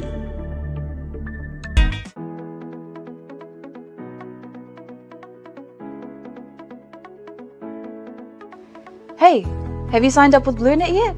No? Well, let's fix that. Head over to www.bluenet.co.nz and hit Join Us today. All you need to do is fill in your name, date of birth, phone number, and a few other details. This helps us get you set up faster. We'll also need a photo of your ONT serial number and your modem.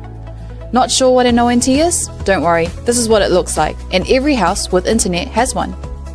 And make sure you have a valid ID and a utility bill or government letter to confirm your address. When you join BLUNET, you're not just getting fast, stable internet. You're also supporting shows like Tautai A'e, Breaking Waves, and Sports Salanoa. Your BLUNET subscription helps us bring you more content. If you sign up this month, you get $10 off your first 3 months. If you have any questions, call 0800 258 638. Join BLUNET today.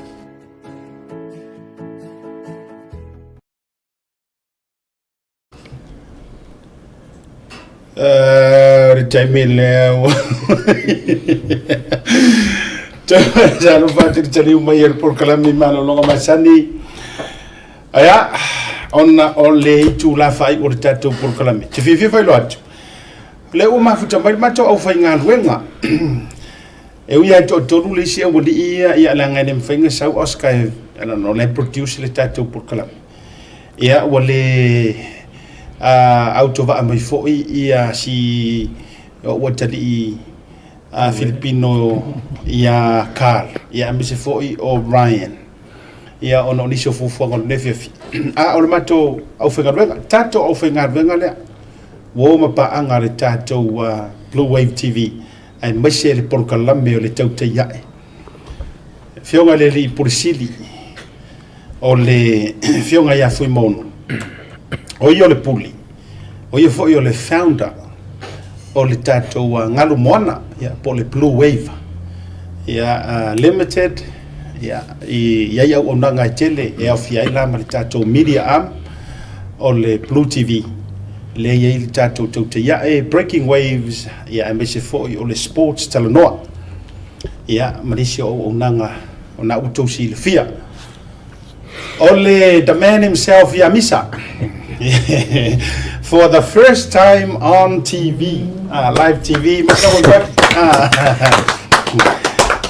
sunga ya misa la au na fosia mai le fioanga au le leio fadela tai.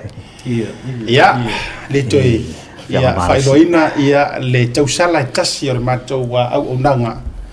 The one and only Hannah va Smith ia i lunga o le proklame ai ele I fai al tatou talanoga ele lei foi lea o le autou faafofoga ia matou silasila mai ai le savaliga foʻi a le tatou proklame lenei o le Tautai A'e ia ma le tatou Blue Wave TV ia e tele foʻi na tuufesili po agafeaga amaka mai ai o fea sa matuu ai e aogā le vaega lea e taufono tou silafia lelei ai le savaliga ia ma le faauauina mai ai la kangaka le se o mga faafelo ai mo ba o nga first time le mo le tatou proklame so wa fe mo mua I le fionga I le producer si via proklame le ma no se mo le misa le se foi la fionga ia po to far vai malai o le fisi mo mua le o te vai to sa lunga I wo kasi lua ko pa e fai se to lua misa o te vai to rio ata ka fio mai ko fisi se kai mo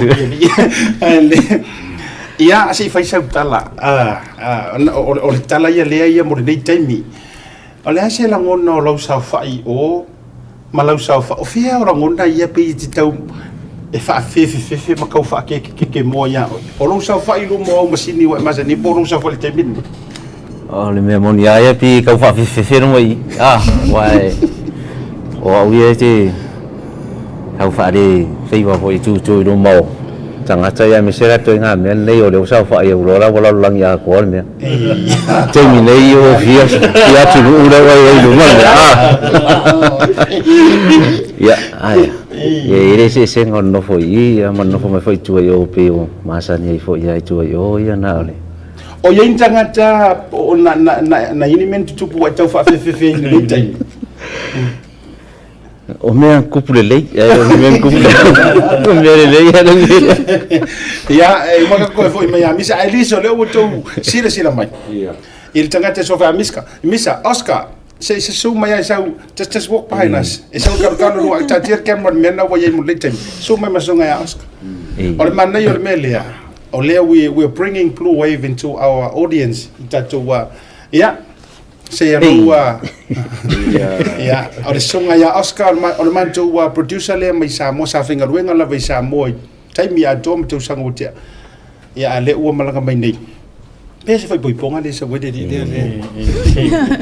ia anai la fotu le ava no le nei o le tatou to la sia so le nei ia ile nei ofisa o le tatou mobla ia o si tia le unanga te lele ofisa locations foi o se locations e tu tonu lava le fatu o le taulanga o manuka ia so far le ase vaenga tau e amatai tatu faʻasoa lagona o lau fionga le dipuli a miso le atu o le nei ofisa Whaftai lava mo le avanoa lo fionga siata la pe voi lo sunga le atoa ia atonu le amata mai le amatanga ia nanga te lorto te le tangata le atu atunen mai lo malama tele le mafuanga le Blue Wave ia to tanga me lata le ole it's so funny that this photo has the date na po e ole asu ko ngaren ka kale Blue Wave Samoa ole asu fiko me lua fe manavalu ia moro ko si fia Blue Wave se fale fase le fa palangi le surfing ia o le kele la kapia le kele le kalonga le fase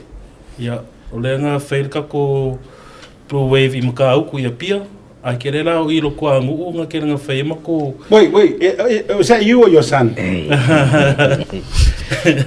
that's you yes o ko angu ra aveia faia o nga fase ia apa pena ke va fonga mai o eso mero kwangu ia le piko sila nga o le Samoa ko ia pat ngai fo isi ka lingi nga fa pena I fa manguia mai le lo ngi ka fa kova o ka lingi le communications ia o peso nga nga fa Samoa le ANZ ma le UN so from a surf place to a communications place le lau kako o me loi le kulanga le nga maka le Blue Wave nga maka la I ngai New Zealand ai maka mai o le America o le Pacific Business Hub o sai lalo fo isi pokala me lalo Blue Wave aso ia ke peola le pokala me le usole ia ko slow ke isi lalo fa mbole aski ko foi kua ia Sa ia ile pokala me loko lua le we fingos kama palangi poi Jeremy ma pea sa ia la pokala me ka le traffic jams sa fa ile fiafi ya ka me luma mole aski ya fa pe vole use Lorenzo na ia la pokala me le Pacific Health ya e kera lang ko lua ma sia ka fo isi me fa sa mo fa ngai o kilangi me si events AMCA la ua ya Ngalo grow the kako team. So we no longer fit the office. Lenga mako ye le Pacific Business Hub. Amako move me lo ngai I Lambie Drive 2018 Lambie Drive. Ya ngako sisil kanga imai. Ya ora kanga la fionga seta o pea male mingska leo sai aso ya. Le painga wo koi. I think you're related to me. Yeah, fapevo susu fu mongo asiata aroli. Yeah, ongisi orisi le studio le kongo masangi kamera Oscar studio le I Samoa, ile Blue Wave I Samoa le ia le fionga ya Mr. Pizza ia fapevo ia skamo pali. Ia ongisi ia o aka o asiata nga o mako Santa Claus. Ole kele ole memory ngai I le officer ngai. And it's, moving from 28D, our new office is more than just next photo, please. A change of location. It's a milestone. Like kele mako ups and downs nga mako I lofo ingai I Lambie Drive I fucking onga o le pisingisi. But ole address le fea ko le pokala me kemingi. It's almost so ilanga faavaya ko le pokala me ET. Fa pe foi le pokala me na fionga ngai asata Tautai A'e. Sports tala noa. Ia mal pokala me hana. Breaking waves. We spent 4 years here. And in those 4 years, I le alofa maleanga le ole kako kapa ausili. Le mafai longa nga producing nga ia pokala me ia. And these programs have now become the most watched program, especially the pokala me le o Tautai A'e. Ya, nga ko sisil ka nga imei kere o haka ka maaloma nga wo kuai. A minister kabinete sa iai. Ya, maro, yes. Faftai a fui mono, faftai ile savalinga, faftai le fu o fa mai. O le o tonga na le fionga le li pulisiti. No winga le ngalu mo no le Blue Wave o le vangola le ola e ui or company fase sei Samoa ia ai pe nei New Zealand le fato a se e mai ai fase se mai lo marsami ai fase e mai lo lungo le media ia ma matai lo hana ia bo te lo I think one of the original tangata na la to fa vai na mainga le tautua le Blue Wave as hana ia manisi o le ua move on la taufu inisi o ngaruenga ua whamarui ai. Yeah, your thoughts of the long journey? Yeah, it has been a very long journey. I came to Blue Wave, I think it was 2019 or 2020? 2020, and I was doing podcasting before, and I was very passionate about politics. I was in and out of national and Labour as well. So when I went to the business hub for a political event, that's when I met up with Manu. And I was like, what are you guys doing? And he was like, we're doing this. And I was like, I want to help. I want to join. This is what I'm passionate about. This is where my spirit is aligned. And from then on, I've never looked back. We've been through so many trials, through so many successful things we've achieved with such a small team. We're blessed to have experienced many people come in and out, and we've tried our best to help them grow in whatever they're aligned with in their lives. And it's just so much experience I've learned here at Blue Wave. I've grown here professionally, personally, and I just look forward to the journey to come, especially moving into this new office. Yes, there are a lot of people that we've managed to bring through Blue Wave that we're able to help them grow into the professional level. Case in point, John Pali. Kemenenga ima ET, and yes, and so many stuff. Asiata, we caught Asiata when he was just coming off his long vacation with Radio Samoa. O le pokalame a seata, pokalame mua a seata ngā whaiele, whaiele Tautai A'e. Le pokalame le ka o tala o ta'alonga ma a seata. Tala noi ta'alonga. Yeah, it was such a funny memory of how we would go out to the golf course and film the entire show. And editing it and then live in it, I'm going to go work on it. Do we have some of us footage? Yeah. I'm going to go work on it. I'm going to go pokalame o ka'aronga si uso. But then I remember I'm going to whaida pokalame a pea and se kenga ngoi a Claudia. And then I makamaka ko e seata and seata asked, hey, can I jump onto their program? Over ko e seata, the whole program's in English. He goes, okay, I'll speak English. Kala kuma ngā sia, kala kuma whao mal pokala mea ngai kinga. O mea ka make sure vai dominate mal pokala mea. O whaptaina e taimi nau sa waifo ia uia. Lei ataua. O le ale taimi mua na e loa ai le ngei media ta o le Blue TV. When was do you remember that le taimi mua? Ia sa kemi sa e whai ngā oe po kalamo Tautai A'e. Kemi sa whai mo makamaka mai fo. Ai, o kemi ngā makua mau ero mawhawhau ia oe. O lau whakalamanga le ma Sam. O nganga ule koe mesero la ia le ma le ma Tautai A'e. O follow mai la ia le a si o a iska e au la ka polo e bilia. Whapena o lia. Usa po o yang wadi lenga. Usa wai pa ka po. Le amo papenge ya ngi. Whaptaia le te what about you misa ya oi. O le ale te mina e walanga I oi. O misa mate lo tu fatasi. Ya au te le lo pela le te mina e mua e vai mai ai nei por kalam. Ia misa fora unanga le ploe. Ia, tai mo fisi ro so fa. O me moni rawa ia o te I mata ini. Se Tautai A'e la matanga pesa o loa nei I le media, I le tūlanga le. Facebook ai le stangata ho le fia te le Instagram. Esa ve o le Facebook. Ai me monia. Te le faianga me Facebook. Ai te li ai fa tua loa Tautai A'e no sau I. Ia mo ho leva no tai le fionga ia nga ftasi ia le fionga fai anai na wa. O leva no e sau ai fo e fenga benga ma. Tatou mafutai nei ia fatua uroa leo Tautai A'e ma a matai lon ta mafuta ia ma fati nga uroa foi lau tau fai ia nei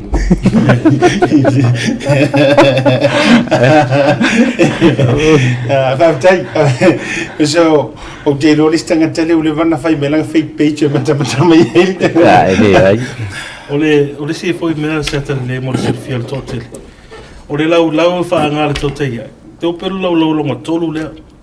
So se lau e mai a seata, e le tau la wana mali a seata lau. Ia, o le lau le sau me whangari. Oka me whangari, ai sau le pārangi ku I North Shore. Whamai, this is as far as I can bring it. Maolo Marian Piki mai. Pasau ke mai lau. Oio ka ua. Mama misa. Ka o mai mema mafua sore. Kusa lunga le haka, it looks small. Amo kunga all na se lau. Langa te on mafono mana o lau. Langa a sa o lau. Langa mafamata upu e arua tu ono. Lau carrying ar mafa. Io e mo mia lau e a pararasi e maka upu ele o I foi ele. Kau o I iskai. O te manatua lau saunga. No saua o matale o te sau. O lae fai por kalame, lae fai le ET live. E le taimire nā tau se sila mai I tua le tamai studio le tua. Ia nana o saua tulia ue anai o tau le fai le por kalame I tua I o. A vese a tai o la wari e ingu mai rumo i o a. Ai, o le tālanga leo le official nei 4 years ago. Yeah, 4 years ago. Le ceremony le sa fai. Ia, vai lai le tūlanga wo o ye. No sau le amata, avea o e anai. Fai mai. Sau le fai le por kalame sports, not sports talanoa, talanoa talonga. Talanoa talonga masiata. O le upumongia. Ko so le wa avea o le meu ki le fia. O so le wa avea. Ia ono na foi taimi. Ia o la fo ia ili tamali I o la e pe o lona fo I taimi le ni tūlanga o le faʻasoa mata upu tau porkiki mata upu tau meo tutupu ia sofa ia tui o to fa tui fa pe fo so pali o zo no le o ia wan wai ia amata mai loina e fai atu lava o tele o longo nei na lava se mele a moa o wanu lo fai lo ia nai le ia tau fatu ke lo su o vidi mai va ke lo su ke lo le ko ela o vidi mai va ke lo le to ela tu le ngai o kang o ke mo te ropo man to nai la o fatu su sanga no fai fatu te lo ele manule tu lo manule so fanua e ke fiu e la u ye falawa ele kai fi ai nga mia a e manga o e sawa ma o ko inga speed e alu ye manga ave sa o ala na tau mafai fi ya io fa pe ngalo kilo me foi nga elenga o va o tu so lete tu ua e ke ua o le meu ke fi ya ai e ye le fi o lo ke fi ya le nga yo fa tasi ma se me alo fa le tua ya o fa kure pule a e mana o e prove la kala ten let me I le fio leo ke faʻasoa la nga o ke fia le ngana ia ma trial lo mara kam ia sawa ya la ia le sawa I lava le la o mai ia so ia fa tai fo I le tua ma meu tutu ai la vaenga ups and downs or ngarwenga ia la faʻasoa tua ia ngai la fisiringi ai ia ma tolo la ma sa valinga le na le o to atu le fionga le ni pule ai o le fisili e amata mai hana wangi highlights what are the down some of the challenges o lau o sa valinga mai o a fa fita uri fa media sa lua fita ya what are the most challenging time of your life in email media just deciding which one to choose. There are so many challenging things inside media. But if I was to choose, maybe I'll choose two. The first one is because we're a small business. When we truly think about it, there's about maybe 12 to 13 of us in the team. But oftentimes, people overlook us or they don't see our value as a company completely here in New Zealand. So it's been challenging to put our foot in the door in the industry, to be in different spaces. And the second challenge that I wanted to talk about was just how long it took for our shows to grow. So I think for the first 2 years, it took 2 years for Tautai A'e to grow. So just our team coming together to make sure these programs are run continuously, consistently. These are the things a lot of people don't see behind the cameras that are happening. But we've managed to overcome them. Our team's very strong, we're resilient, we always pull through. And all these challenges, we've received blessings from them. We're going into a new office, into a new chapter. But yeah, those are the top two challenges I've faced in Blue Wave.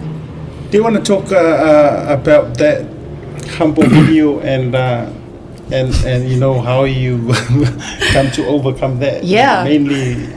Sure. Well, the humble season, I'd call it a season. It happened this time last year, and the world went crazy over an opinion that I didn't actually think was that controversial.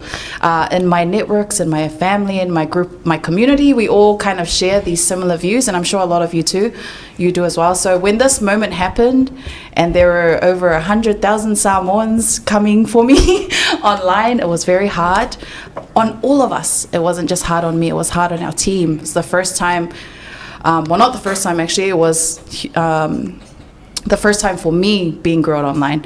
So there were emotional things that I had to take care of. There was the reputation of our company, which was, it was hot. There were people disagreeing, there were people agreeing. Now the fire's calmed down. I was able to learn from it a lot. That moment changed my life. And I would advise people to constantly seek moments that refine you, that turn you into a stronger person, because at the end of the day, it'll be good. But it was good. Good and bad at the same time. Sorry if that didn't make sense. Manaya. Ole taua ia. Tele ia o story e fia whamtala ile matu savalinga. le ata wama o voyol tangata o tele mona o e tau fa kami solo isi story o ke le loa kami o ke loa ngale rusa o arme o ke loa fai I tell a story when it comes to the moment of truth o te le loa kami o le taimi na o sawa I le company le nei na o sawa I foi o le loto le anga ina ioa o le loto le anga ina ioa na langa a tau vai nei le savadinga ma le whaftai le tua. O le aso mua ngo wa pia I lunga. O le aso fo ile na matua saputu ma yei telefoni al puli. Aua nge I haya inga le li inga. Aua ne ima ua ise avanoa. Aua ne ima ua ise taimi. Ai vili mai kanga ma kufenga ruenga whakasi. O tangata o te leiloa po le asa ua ngasala ya lato. E pa wala la ufa fitenga ya a fai ye se me tasi sa o ya na me se uma na te fai. O le me mo te fa fitai ye le fionga le lipuli. Fa fitai for trusting me. Anyway. Always brother. Tau sila fai to o ba tala le tu. Ama fu mai o ngole le ai se me te fa fitai lo fionga le lipuli fa fitai o le o lau whaalongolongo I le nganga o le tupo ke no por fautua Sahara nganga le nganga le hotel. Le nganga e whaia le mistake le nga vili uma mai ko ke le ia oi. E le loa ngisi le Blue Wave. I don't think Blue Wave te le o le ke karangoa kwa u mai lo loto. Sa. Le ngol temi fo na le I le por kalambe iti anga dua iti e langa por kalambe. Iti live ai sa pu e this were the people behind the ET line, produce and air. I love of Kinganga and I will forever Fafkaya le Fionga Leli Pulini. On all the fat to Tuanga Saya Umia. Sari Falong Longo, Ikala Kangakan, Kamufay Kingia, Kamufay Sungwa Ulemkanga. Avevola lete we not to Inga Mefa Pena. Yeah, they will tell a nod. I saw with Mirna. Ai o sau foi o sau ko kong. Ai fa sa foi ya o kanga ka sai ko kong. Awana ia utala noi mata upula tala noi. Ora malia ia nga me ale to. Te no oi no fa tanga. Malia nai langa peno foi ya. O we sa o ai lo kam. Lenga I've worked my hardest and people have no idea. Pe o ke aru mo kangi fa le lo wika iskai. Ai whawhikai lea kua uvoa, vai o loi maka. Eo. So se kaimi o ke kāpenga mai inga ua whaatanga mai anae, mai hoe le pule o le a o le koe karangoi I ka alonga ngā e reisi se pia maka I ngā kai. Ai o ke o le a usau te tala noa I meo mata upura o tele. So se taimi a o ke kauafi a I Samoa porkiki. O vai a kua kakangi ke fongi al pule. Anga umang kali anai lang telefongi sau anai ku mai lumor camera kalo mai ya please move away from politics ai sea o vili mai iti ka waku de li ngaru ese me nga awa tau sa mai fio tau sa mai stuff ko I treat ka nga o ye nga me mai ka kui nga fa sa mai ya u fa fois ai o sau vo ko ai poloka I fo ia u kongi. O se kai mima ke to lo wa fa fonga ya pul. O se kai mi makwa ia ule ma misa lo manai. O ke have challenge. Fa ko kele manga o if you want me to excel, if you want to see my best. O kele manga o mele o le. Dale up. Gatekeeper. Gatekeeping is see finally wa makwa polisa o le media o ngai le manga ores kama fasala lau e manguia res kama fasala ko se sira sam this is the truth a o lo ku ipea maro ku ipea maro ku ipea ya nai finally make ya nai le biggest goal of his life na kami nga mafuka nga nai male uso vo la ye pe yo ka vika ma yo nga Yeah, so no fiona set kiri au se pu in America so ngoma ye. It has been a long journey for a road as well. Not only for the company, but I think the whākau sanga lea, se whākau sanga o the growth. E le ngaka the growth of the company, but growth within ourselves. Kira voi a seta le whengo whia whelo o walang e sa wei. You know, you have so many challenges as well, internally and also with others. But vi ia le ri, o e le songa mea uma. You know, God wouldn't put things in front of you if you can't control it. And that's why we're so thankful. Yes, absolutely. Focus on it. Let God handle that, brother. And I did that. Ko wai le tua. Ioi, umanga walu o whaia nai, o walu o kakalu. Eo o se o whaife au, o walu iai ma o mawhikianga, kakalu o whaila o whaife au. Finally, wa langi le lei mea uma. But I think the most highlight o la ukaria whaasalalau I nei le pluwe is when a man named Sam came on board. O ina na matua I o uloa, o ifo ina o realizing ai, o lo wala au inga kongu walia, e through mai ai, the voice for the voice for the voiceless. O le va na faile tautua mo ka mo fai e kiro kongu po le a kongu lo fasingo manga fa fasalalau. Le va fo ina au mai lunga mingiska e ka mo fai ina ia tele any viewers. To be honest, ale sumala au le mali to ele kilinga kamaka. Itemina. Ai a fai a wale fia foi kanga kai e isi mingiska tu lo ia fawaro o le tinu ia wale fo ngisi fia kamaka. And then Sam came. Esu e mai se avanoa se ifa matala ilanga story. Lauli was the only one that people wanted to watch when he was on the program. Se longa su mai Lauli and then more than 1K in that time. Over ngai mingi sky ngai mo oloma fo oloma latino e mo ia pa ele ia mo mela ke me interview ia Lauli. Ai na usu mai le as Samuel. Mana tuolo taloto le se saidi po kongu le nga mali we ka mikiki le a ole va nga na lo ile lo to ile to mititi le tulaua nga lo ko nga o le falla kai ai mana tu mai le to o te na lo tu le nga o te le yola ne ai tulaua si o matua a ingai frevai fa savalu o matua mo po me se foi o ainga inga o vai akular ka mai kikile mali mai o le alo fa valu o fa pele lo loto ai te before na la mo ke lo ku mo lo uso ingo ya James le mo matolo loto te mina ama fa so ka mikino James he was like a son to me le o fa sa mo wa ka mikio ke mai fa ma ko le a e ku fale ava tupo mai lo melia so I have that connections I lo uso tu au o fa pele lo loto. What can I do? If it's so swangy a mafakiang or kausue. Yeah, na tu te sila fia 2 years later. Yes, 2 years later. Fako asa rosa muelu lungai. Ta umai mo limau man mena vai. Or fa kan ngoanga fo ilea na ese ha ulangona li atu wal temina fa yel fa tan nonga le. Na o fa bea uia sa muelu or ko inga kanga ka fo ilele.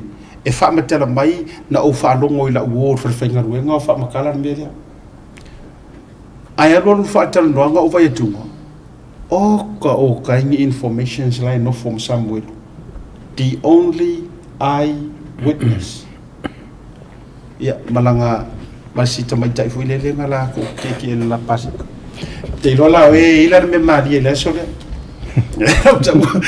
le ya tau le fire por calando na e hoile fa foga mai tu la na le fa karango ele yango mai na e la fionga pule wai mai ala fa ku ko la no fo lo na ofisa au le fa foga mai fa karango le la ya luar ma fa ele na ona fa luanga drop mai se mo ingoa ha o vai tu wa ai kuar fico ko Wa ngai ko fe ko ale fionga de lipu. Sawi va. Ai sawi fa vonga nga sawa ale fionga de lipu de ku mo ko ke mo fa. Break. Pause. One way through your. In particular, that evening it was a very because I felt for administrative. Okay, well, could poke la meset. Okay, I made a lua fe, kodua fe, fa fe, di ma fe, gan kare makamak. O fa pe. Ora na maka. Well, ku omo fiku ai. Ogolo ki mo le volume mo le. Kiri kom. Iki aku le volume mo poke la meset me le pisa me no di ero mo le. But as a leader, and you know, as a CEO, I'm always cautious because aku push me. Yeah, all the things going on, you know, I said to you, asked the question to Hannah, what is some of the stuff that we've learned in these 4 years? These last 4 years has not only growth, we've grown in 4 years, but we've also grown as maturity in Whengalingan. Because of you know, kele for ile songa ke mo mai ilo ia le fionga le atinai le lo ia. And we also understood, okay, now that we've done this, we can't do this, we can't say that, and you know, we have to abide by this. But you also learned yourself, you developed yourself to become who you are today. E renga ko ia o seta fa be foi le fionga ia misa.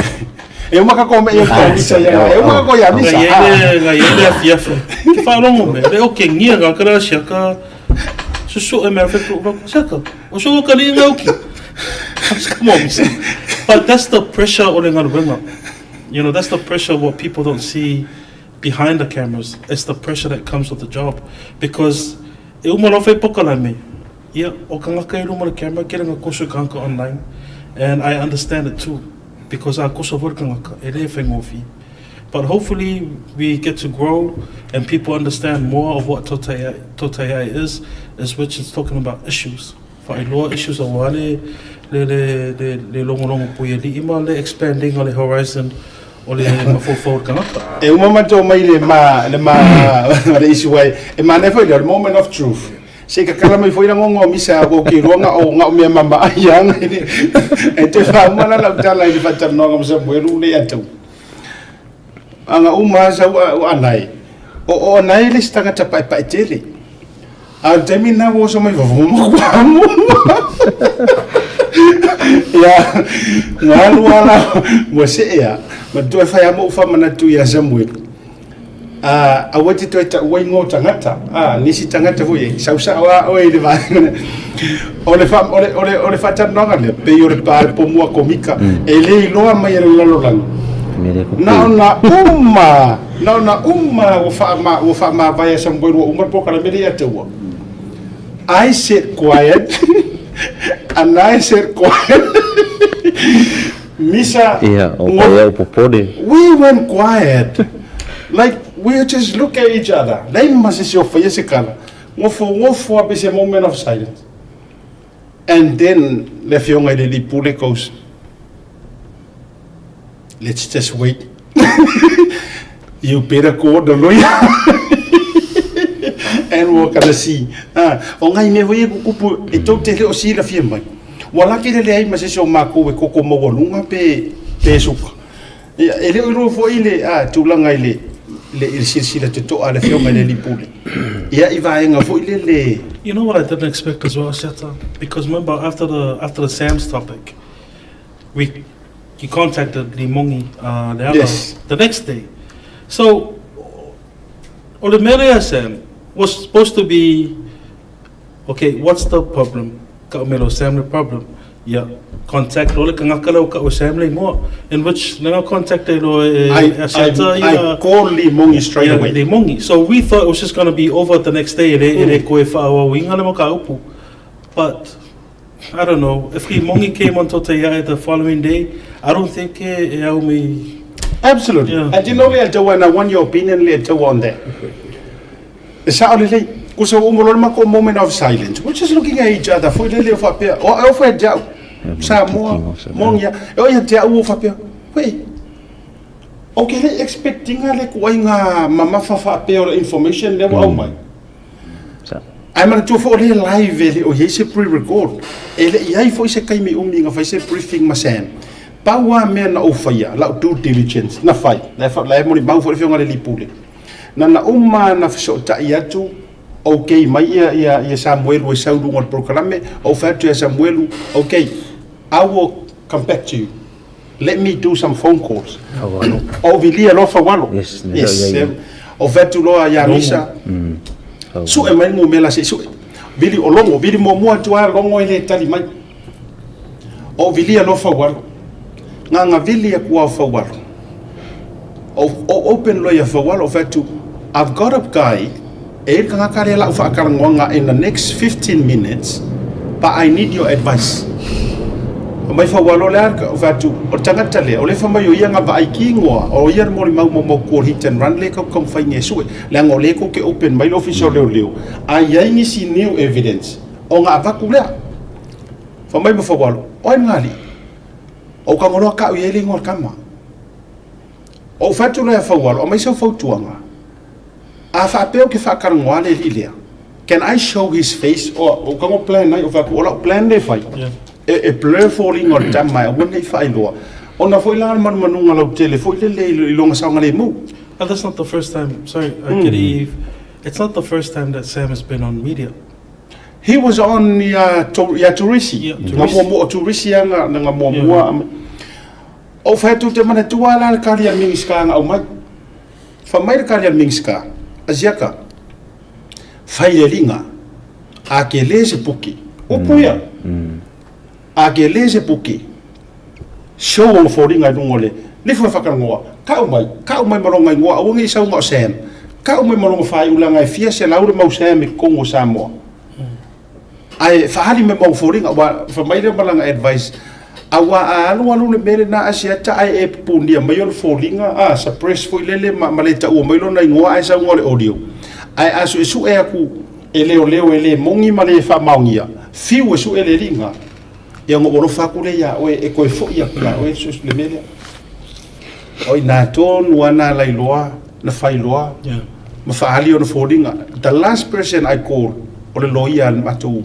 company ia le to fa le vai malai sunga ia siata tinai vai o vilia loa a mai lau legal advice ma be uma e a lo mat pokara o le whainga nana ye, a nga o nga oma o sausa mweru maringi kara kiri. The next person nga su en gumbela o vilia loa, o le tofa le al puli. O te manitua e vilia, sa mo te vilia tu le al puli.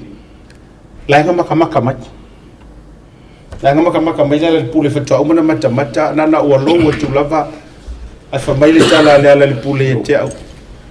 Soli, se o ke ofo wa isonga susunga mai foi ka o tala ia o fatula ia malia lau fionga ia a fai o laule na sila ai o mafu anga le o vili mai ile anga o le o fa benchen lo ngoa ma ai fa mo le pe faina su mai tao i lungo su fai ska fa karma o mai tala le pule o le tati tala do tao e umma lo fa mana tu no mato waso pongisa ele aso ataya ku so la fa mai tomorrow o me ilola ye se me le pisainis o ke sum mai ai tate fa tala no so kali ya ku me ya ma fa mangingo so to mila le ke sa wana ma to vole e lo ngonga anga saule ala le pule le kaiminga I think wa uma wa fo tatou nga familia a mai le kala I a mai markala I o martatou ele o ka confirm singo tifing leto ya nasa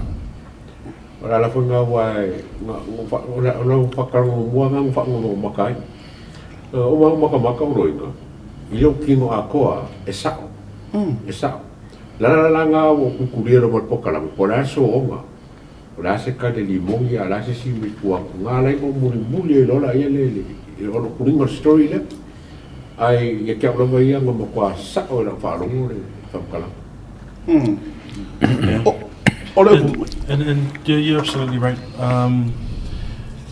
Because I'm on the program, it would have taken a different direction to approach Tautai. But unfortunately, you know, words were thrown, and you know, kele fo ia finga ngalo kanga afia, not only just le ala, but also longo. Yeah, male mingi ska leo leo. But it also opened up so many things. Kele menga langa mai runga. And a lot of the behind the scenes, we always run this through our lawyers. Approving more me mako lawyer. Yela silfia le asiata. I langa or game. Yeah, yes. If I so from kalang pu lava molia qualify kai woma pa anga a mese fans or le ngata ile pokalame le Tautai A'e. If I pay for fans on the Pokalame Breaking Waves, if I pay for the sports tala, thank you so much for tuning in, and thank you so much for being great supporters of the Blue Wave TV. To be honest, if it was not for you, there will be no program. We have learned a lot of things over the years, over the days and months of being here at Blue Wave, but the first thing that we're very thankful for is to God. Yeah.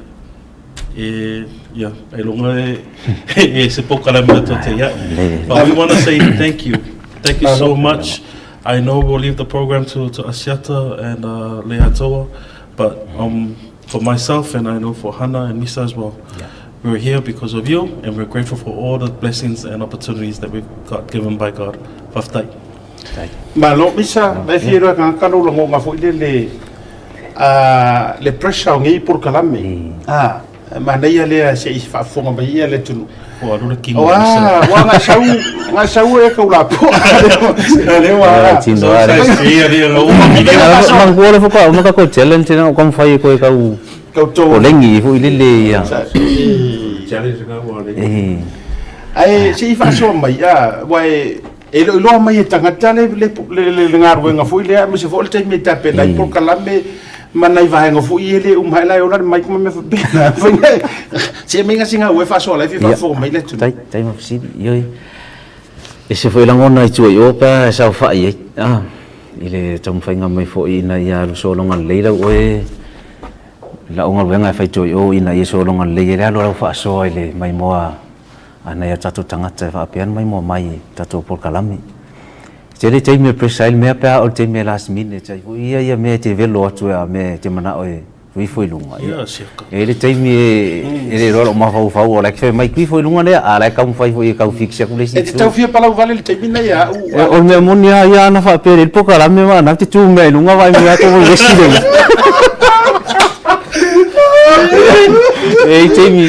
cai me la ngona ia e wa ia le yo na chala la ai tu ma fa lo alu moni la vai le la ngona itsa le stem me moni le fa pe na tia na tu langa e tu mun fa lo alo e respecta ya uta to matua o me tu pu ngalwenga o me tu pu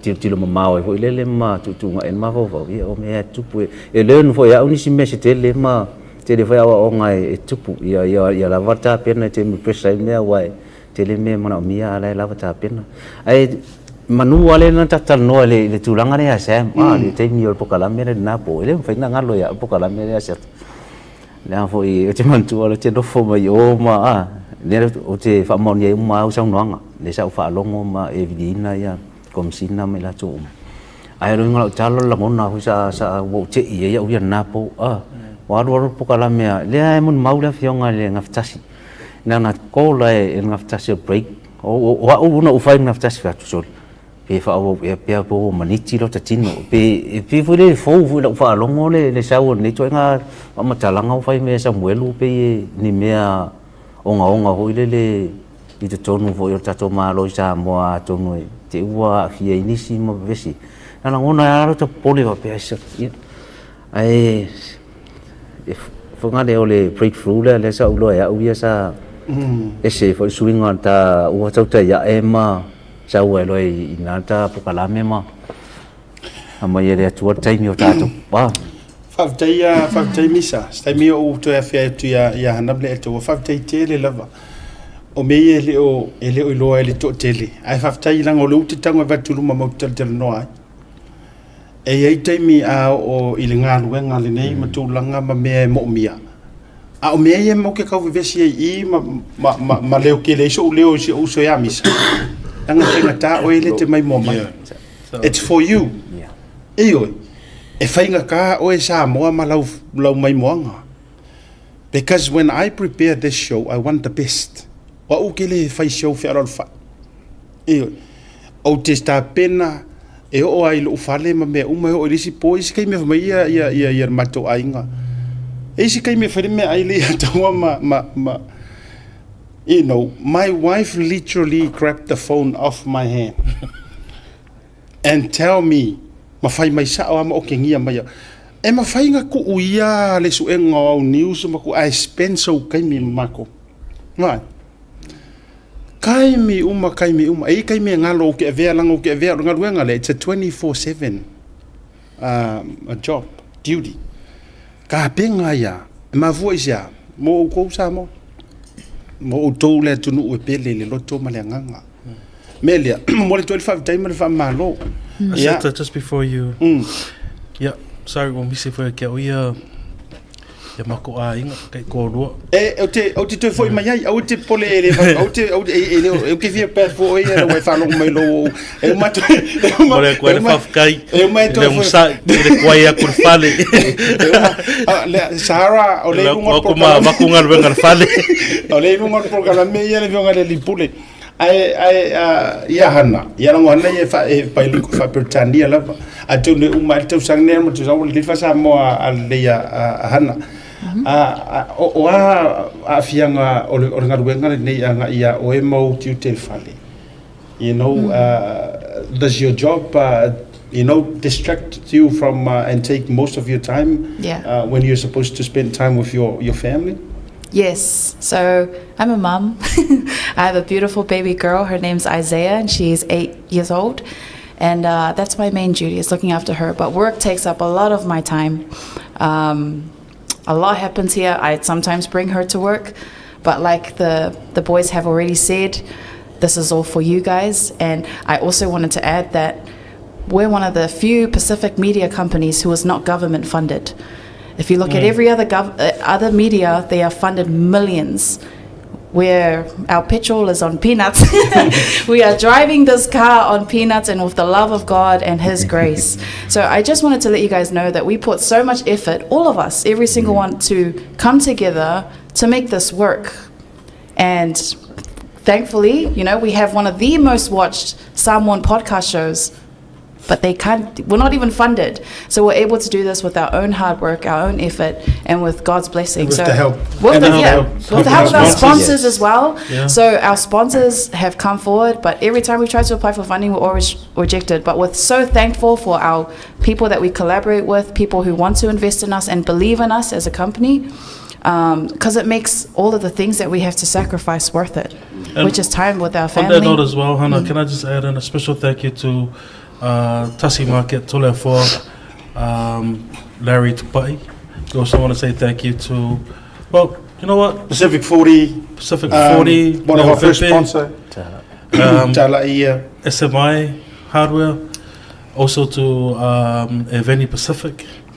And also to Whaimaro. Yes, Moana Rental, Pacific Easy. Lato malava sa matou sa vali fa tasi mai e lango sua. Ana le auto e matou te le o mai fo ile tutua ma le unanga e fa si fo ile matou fa dai ai o le vaingo te fia fe mai ai o nga sono mai le sa valinga ma uma fa tal no ngam Samuelu ma luka me uma matele afianga le tulafono wa ma faʻasoa mo vai tu ngai le sunga le atawa terminal ai fai faʻasoa le atawa le best friend le atau pulu ma Andrew Mowat terminal au ali atawa la before that le vanga mun muritai mai ya manfui ya malana website o vai tu la o le manai ai o le tu mai o le atau ai lango le mau le suengo le Hamilton ia o vilia loa ma tu fa pena o foi malo loto ona sa o ui mai le atau ai se au wala e pe ye ka nga kai kinga ia lo olanga ka mo fai fa sala la o tele I manao and I say that to anai I don't want that okay le fia fai me nga isi uso fa sala instead ole la ko mo fai e pioda ulunga ma ka mo fai kinga ia so I will never repeat that o ka lo vili ia ko inga ngai ku lo le to no se uso over to te mana o te fio ba nunga pokalame eska faʻasoa na ngalo ke mai aku e manga ia le enko le ke mai su engo le meton su mai le atawa ia uma pokalame momo it was meant to be a kasi pokalame ai nga uma au te no over to a eva ngoa em fainga e sau pe twice a week ia o le twice na a week wa fai ia wa matua mana ia le ma ia sau fa solo atoa lo marsunga le atu e mai la le atu le si fo I flavor nga o le mana ia ele nga tol fa tanga matua ai wa mo se se mate fa soa I tulanga o manatu malangona o le fa soa ai e kukusa ma aunga o so engo le meton o te talo foi le tu mo ka mo so e mai se lo ia e ile lo ia la tu e fa tu nga ruenga le lo ia al company ai o mana tu vele le sau se si al o se lo io se leo e sau e so swani ia o nga su ma wai la ia le o le a sunga ia sauni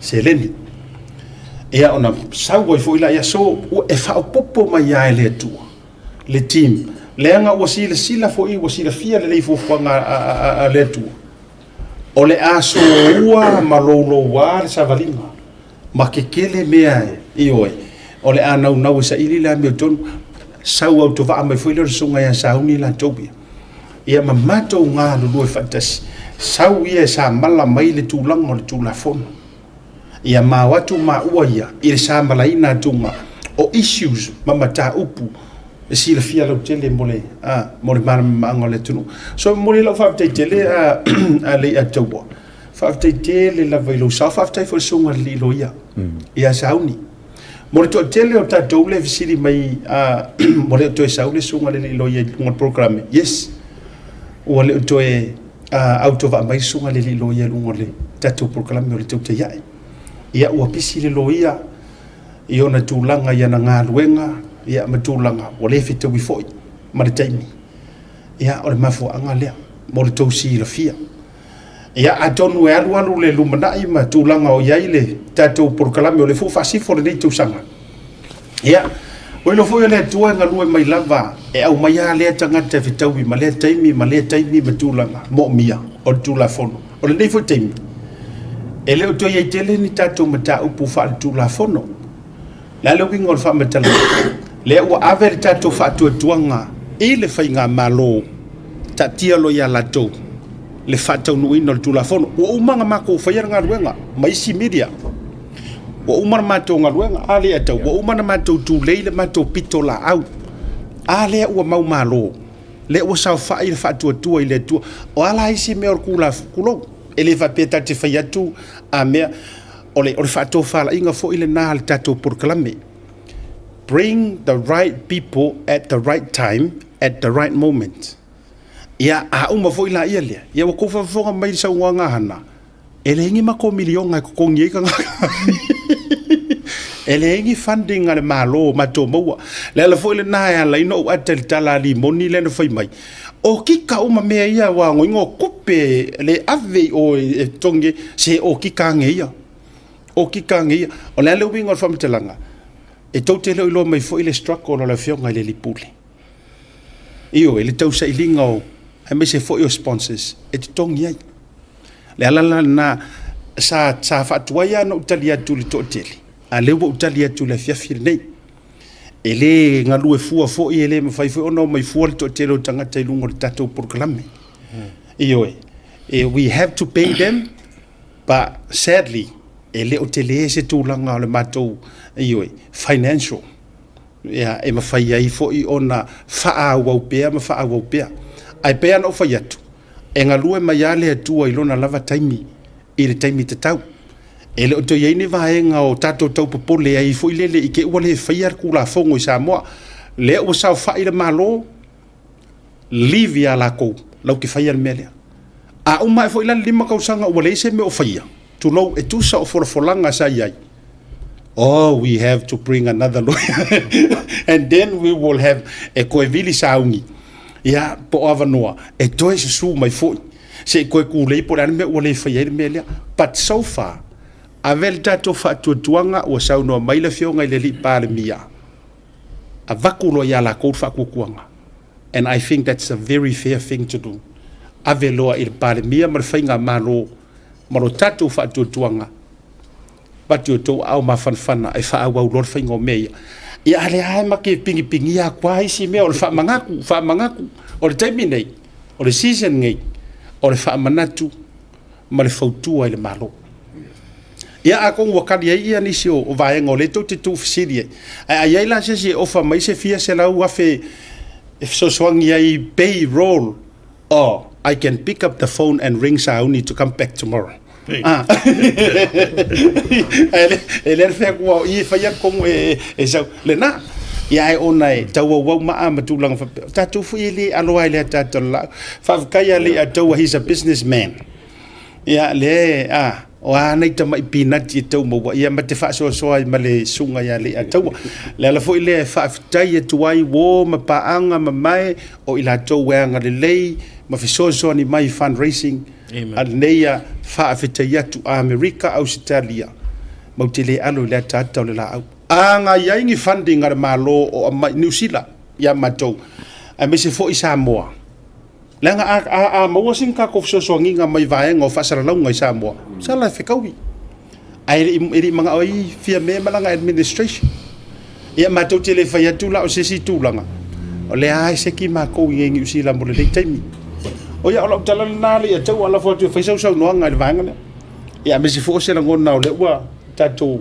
wa ku le malo ya ai o le ai tau ele tau le tini le tulingo le hit and run mai so mata o puleta te pisa ya nga ko ngula la lo ta mo fo nga ma nga le nga ko anga mai I ka ao o ngor kulingo la ni ko mo le kilo isi fie le kingi fa mo ya fa fa mo la ngo wa e mari po o sa ngala so mo wala wa ke sa o ke dei masangi is nga o ya ka ke masang ya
There we go. Sound? Cheki.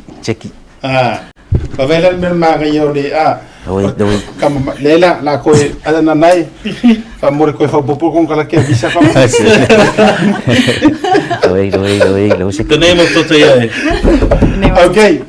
So, olengon Tautai A'e. I pray about it. Sa uka kalom usa ili ile tua. Ina ua mai fatanga ngale ale fionga ile li pursili. Asiata failola por kalame. You are free and open to talk about anything. Yeah, but yourself. Yeah, mai alo su e sei ngolo por kalame. Yeah, le nala no walwai loa te talo. Te mi foi nai tu ave o se o foi au ma fango kai wa yu. Te mi tonu na te yo. Yeah, ai ina ua mai ale mato wa 7 days of fasting and prayers al mato wa kalesia le Victory Power Ministry. Ai tu to ilo tangata mala u yauka. Mali fato a el faifa.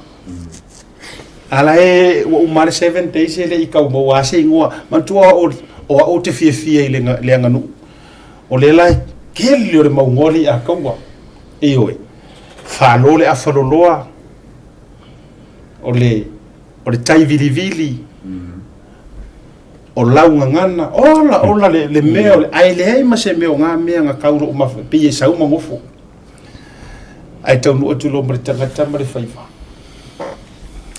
au fa pe kau kaya o le vala au e pe e mai le fai ai o se vala au o se upu e mafai ona e fa malo ai so o lava se mea te faia pe o le fa ngoka I le sami po o fai vol ele po o ngā luenga I le ofisa po o ngā luenga I so se mea po o se achievement ko kongoa onga po o le alava e mafai ona e faia I le upu lea Tautai A'e o sa uro faku anai o le ngor ka por kalame Tautai A'e ma asiata sa wai lo mat pokala ioi ia alu ar pokalame sau angko mai sa mo ale ka u kule sau angko mai sa mo fa mai asiata ma ngai ai ar ka sa fa masingo sa mo ma ngai pokalame ma ngai ro ngai ngo ai vai Ike waru Tautai A'e ma asiata ke wa hise me kupu ya o ai la la kau ka ya mai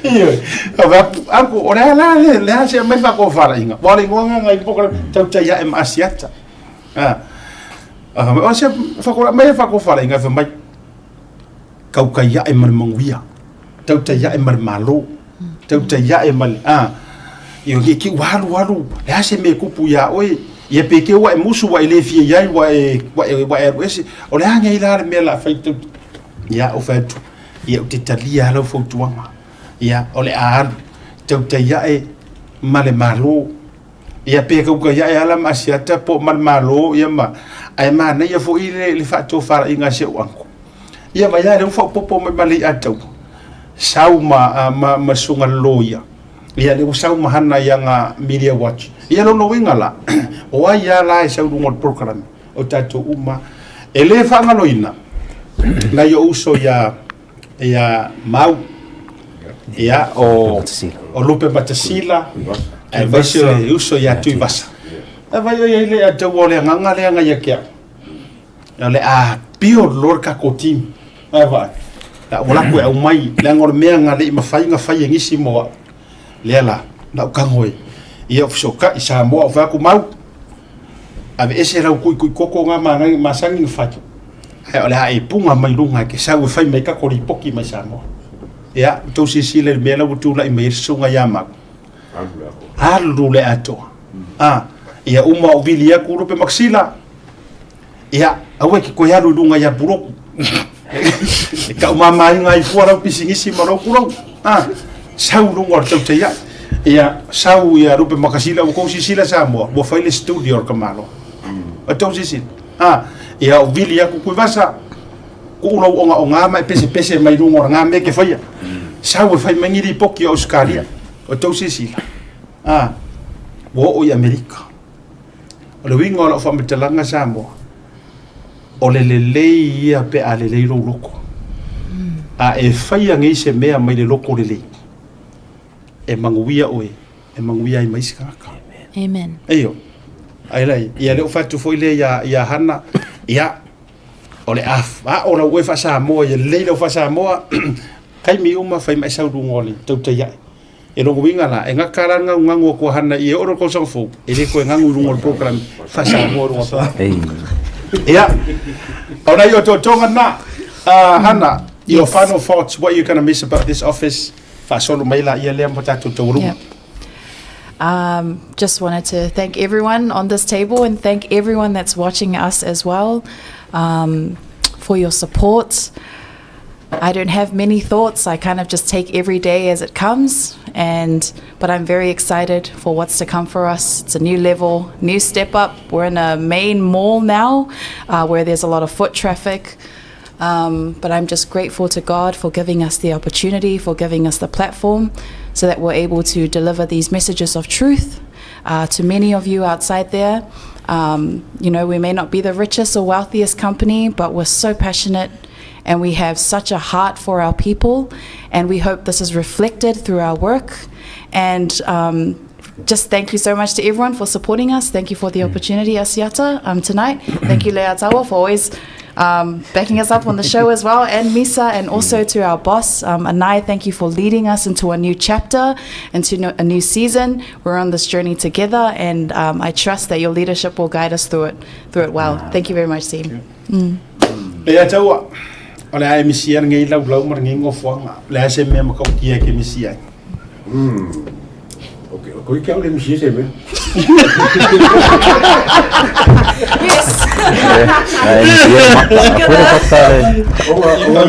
misia maka ngeli ku o kako o vai de improvement ai mas se alo no mas kula si ki o company ya ke aula o fifi de kunga o fifi volo fa ko ke mo ave kala ula wa pa ni lo ke mo ko ula la kia ilo la wa wa ave misa ave handa la kia ilo la te la pra si pra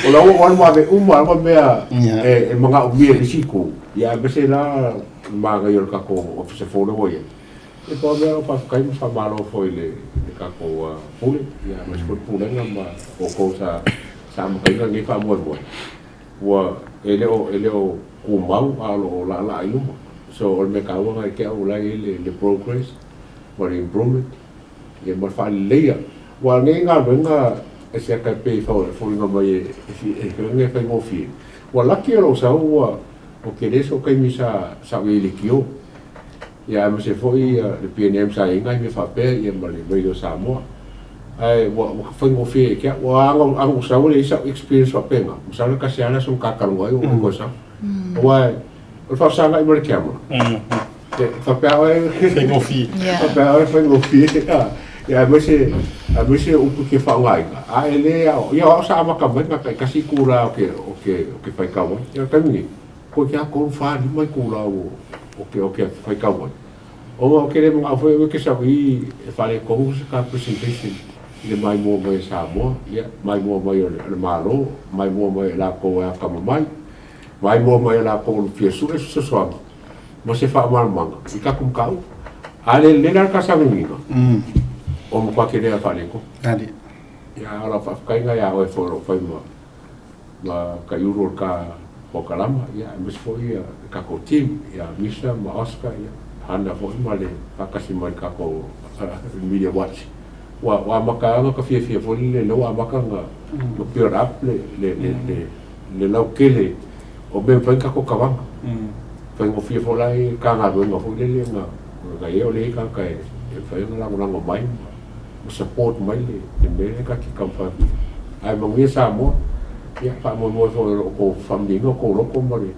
ken ki le wa yo very surprised mako ko mo community to ko la yo tara okay no ai fa ko la mo ke o wa ka la yo fa ko fa mo ke maka le Tautai A'e mako ko la wow yo ai ko la yo ko la maka ko la ngai si singo maka ya ko ko la mo ko la ni la maka mai ka ko la Yeah, I'm not very surprising you for palang in the Malaka. Yes.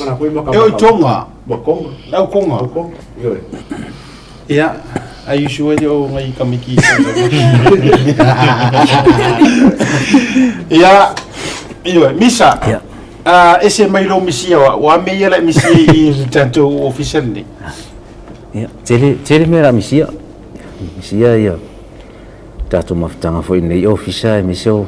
O lau mama sini ja fa mai. Ai langona lava ia nefiafi. E ole faftai le tua. Faftai le tua I lon taimia me son fa mun yanga fo I le tatou company I le fionga I maftasi ma le Blue Wave. Le we sila sanga le la tatou me I. Pe ona ye ni fa mun yanga tatou ofisa fo la tatou sa vale tu yai. Faftai fo I le tua I to mai fo ma ho fonga mai le ma tau pito. Tau mwhainga mai fo lai tu awar whale ia tatou mabenga ia. Le situ whaftai sungai whawhiangainga. Ia, ta mawhaleanganga fo I tata mawhaleanganga sungai a pasta whata waita. I tau sanga fo. Ia wa neang nom tau sanga tata mawhai whi auma. Ia, alfo whinga whinga whai. Ia, mese fo. Al mamalo tatou atunu o whapea na langolango nei por kalami. Whaftai tō langolang sua. Molia tuelo whaftai nisi fo I o tatou fans e asia tatou official tero taimima fo I fo se le ni ma me ai I amatou ngā lua le tu ia ai mo le whaftai le fionga ngaftasi I le lava pale ma le on sa I fo I taimi le tu sa ile me ye lona fina ngalo ia ma se tu langa fo I le matou pito yo tau whainga mai fo I o tatou ngarwenga ia whaftai fo I lau sunga le on sa e te lea taimi o isi taimi o te ita o isi taimi o te ata wa lea te fiu e whai atu lau vevesi a rau te ata me isi taimi o ngara o whau isi taimi o te ata isi taimi pe o mai o maratunu te ata isi taimi o rati anai o re ki a korpo kalamere I ngara o kangate no A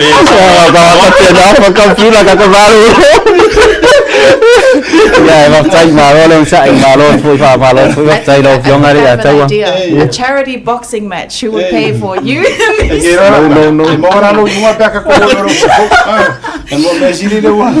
I love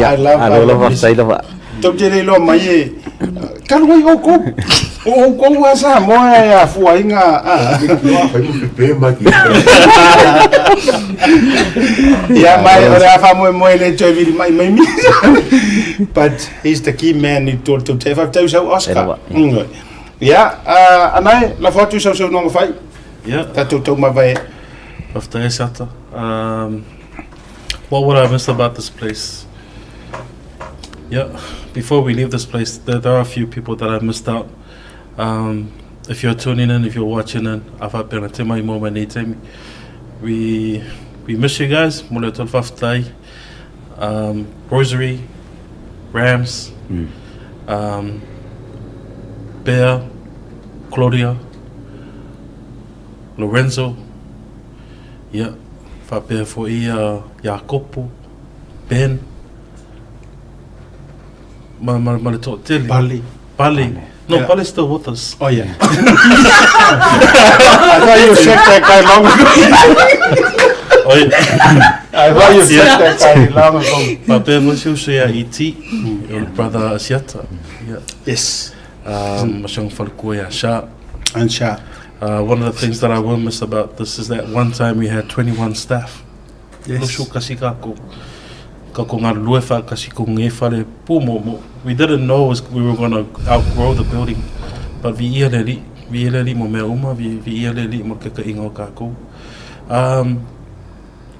I'm really glad that you brought up Sauni, because I also want to say something. And I want to say thank you to Sauni. Yeah. And the door's still open. It's really entirely up to him when he comes back. But until that day and until that time, we wish you all the best.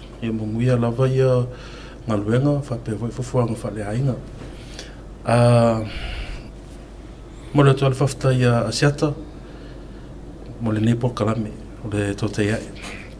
Langa mo e lava mātou ia tua cameras, ma tua whaingo tonu mai si mea ia apesta ma le luma le camera. Ma lo le loto toa. Thank you for taking it forward. Thank you for sharing your thoughts on the program and how to better it. Yeah, it's not a goodbye, we're just saying thank you. Thank you, Leato. Your addition to the program has really helped us here. You guys make a really good pair. I miss it when I go kafakolo e masiuso ya sauni. But okay, lo fa yaso peleli, and it's just us moving across the street from here. So we're moving to 15 Upholstery Way in Manukau, level 2. This will be much more easier. Mo tangata matutua. Just have to go on the elevator, and then you can come up. But what we want to thank you as well, fi molek full fafkai kako producers, la fionga ya Misa, pape foi Ryan, Carl, ya pape foi Lucia Oscar, ya Mapali. Samoa, for the sun. Oh yes, my brother Va'ai. Masusa ya Dimitris. Na Va'ai and Dimitri. Molet full faftai la fionga ya Misa Peter, lo fa pena fa Tautai ya mele officer I Samoa. And Daisy. And Daisy, yeah. And Andy and To'o. Andy, sa aso na ngai uso. And Julietono. Molet full faftai le sports tala noa, la fionga ya tulafono Andy e Rupo, fa pe foi la fionga ya Umua, to vaenga. Ia ma officer junior tonu. Ia Rupe fa aleli le tatou tonu fa nga tamal la kapi. Having them on the show has really brought a lot of thoughts and ideas ile fa talonga sports taronga. Yeah, Faftai Lover, thank you so much everyone. Thank you to our sponsors. Say it again, Tasi Market, ya tulafono, ya fa ia Leo Pepe, ile Pacific 40, Digicel, Feng Malo, Alan Stowers, ile Pacific Easy, fa ia Malvinga Loba, mole SMI Hardware, ya ma afoa Alex fa aima, fa matua inu res, ile Veni Pacific, fa isi tato sponsors ia o JEVIK, Island Grind. Yeah, Tia. Yeah, masusu ya Bob. Ya mese foi ia sunga ya Samoa, Polynesian Market, tatou paanga ya America, iyo ya mlitotele.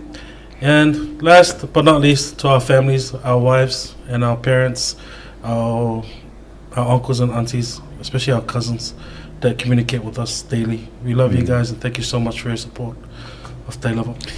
Yeah, Olena, what I miss about this office, everything. Everything. Wa o misia a yese me te leu te misia ele nei lau ma le nei officer. O le te leu me te tupu ma fisosoani na ia fatuina malo. Mongia. A yese me la walunga. Wa oisi vaenga o le ai tau te le wanga ia. Ai ise meu ki koe ngofo mo umisiere officer ngai. O te lei o se ngā ruenga na fisosoani ai. Mo le fatuina o le tatou malo tūlai mai. Angai photo officer lea. Ia e create for yo ngai memories. Ai o le a umisia pea le nei lau. Ma umisia ngai ngofo. Mo umisia ngai ngofo.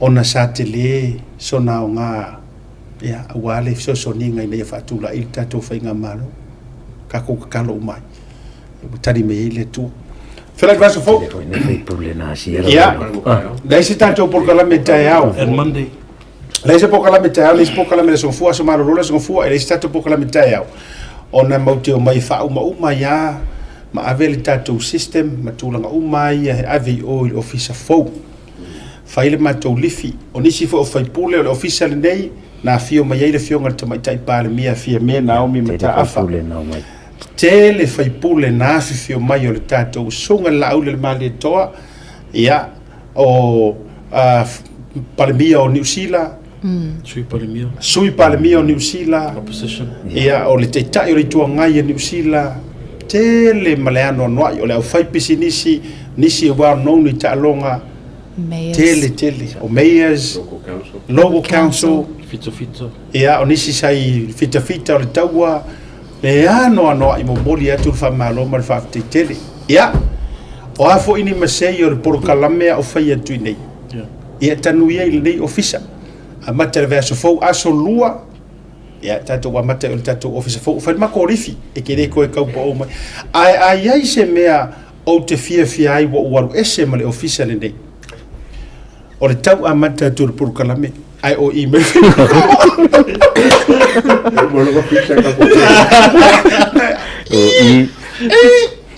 koi mai le nai mo mai pa anga ya nga maka ko ronga over program ai tofu mai le to are fa sanga tu ai il tato ya fa mo le to fa te tele tato felo il vai so fo le so lua ya mo le fiafi foi mono misa le atawa mahana ya ma oscar masiata matu fatu soifua ma ye mo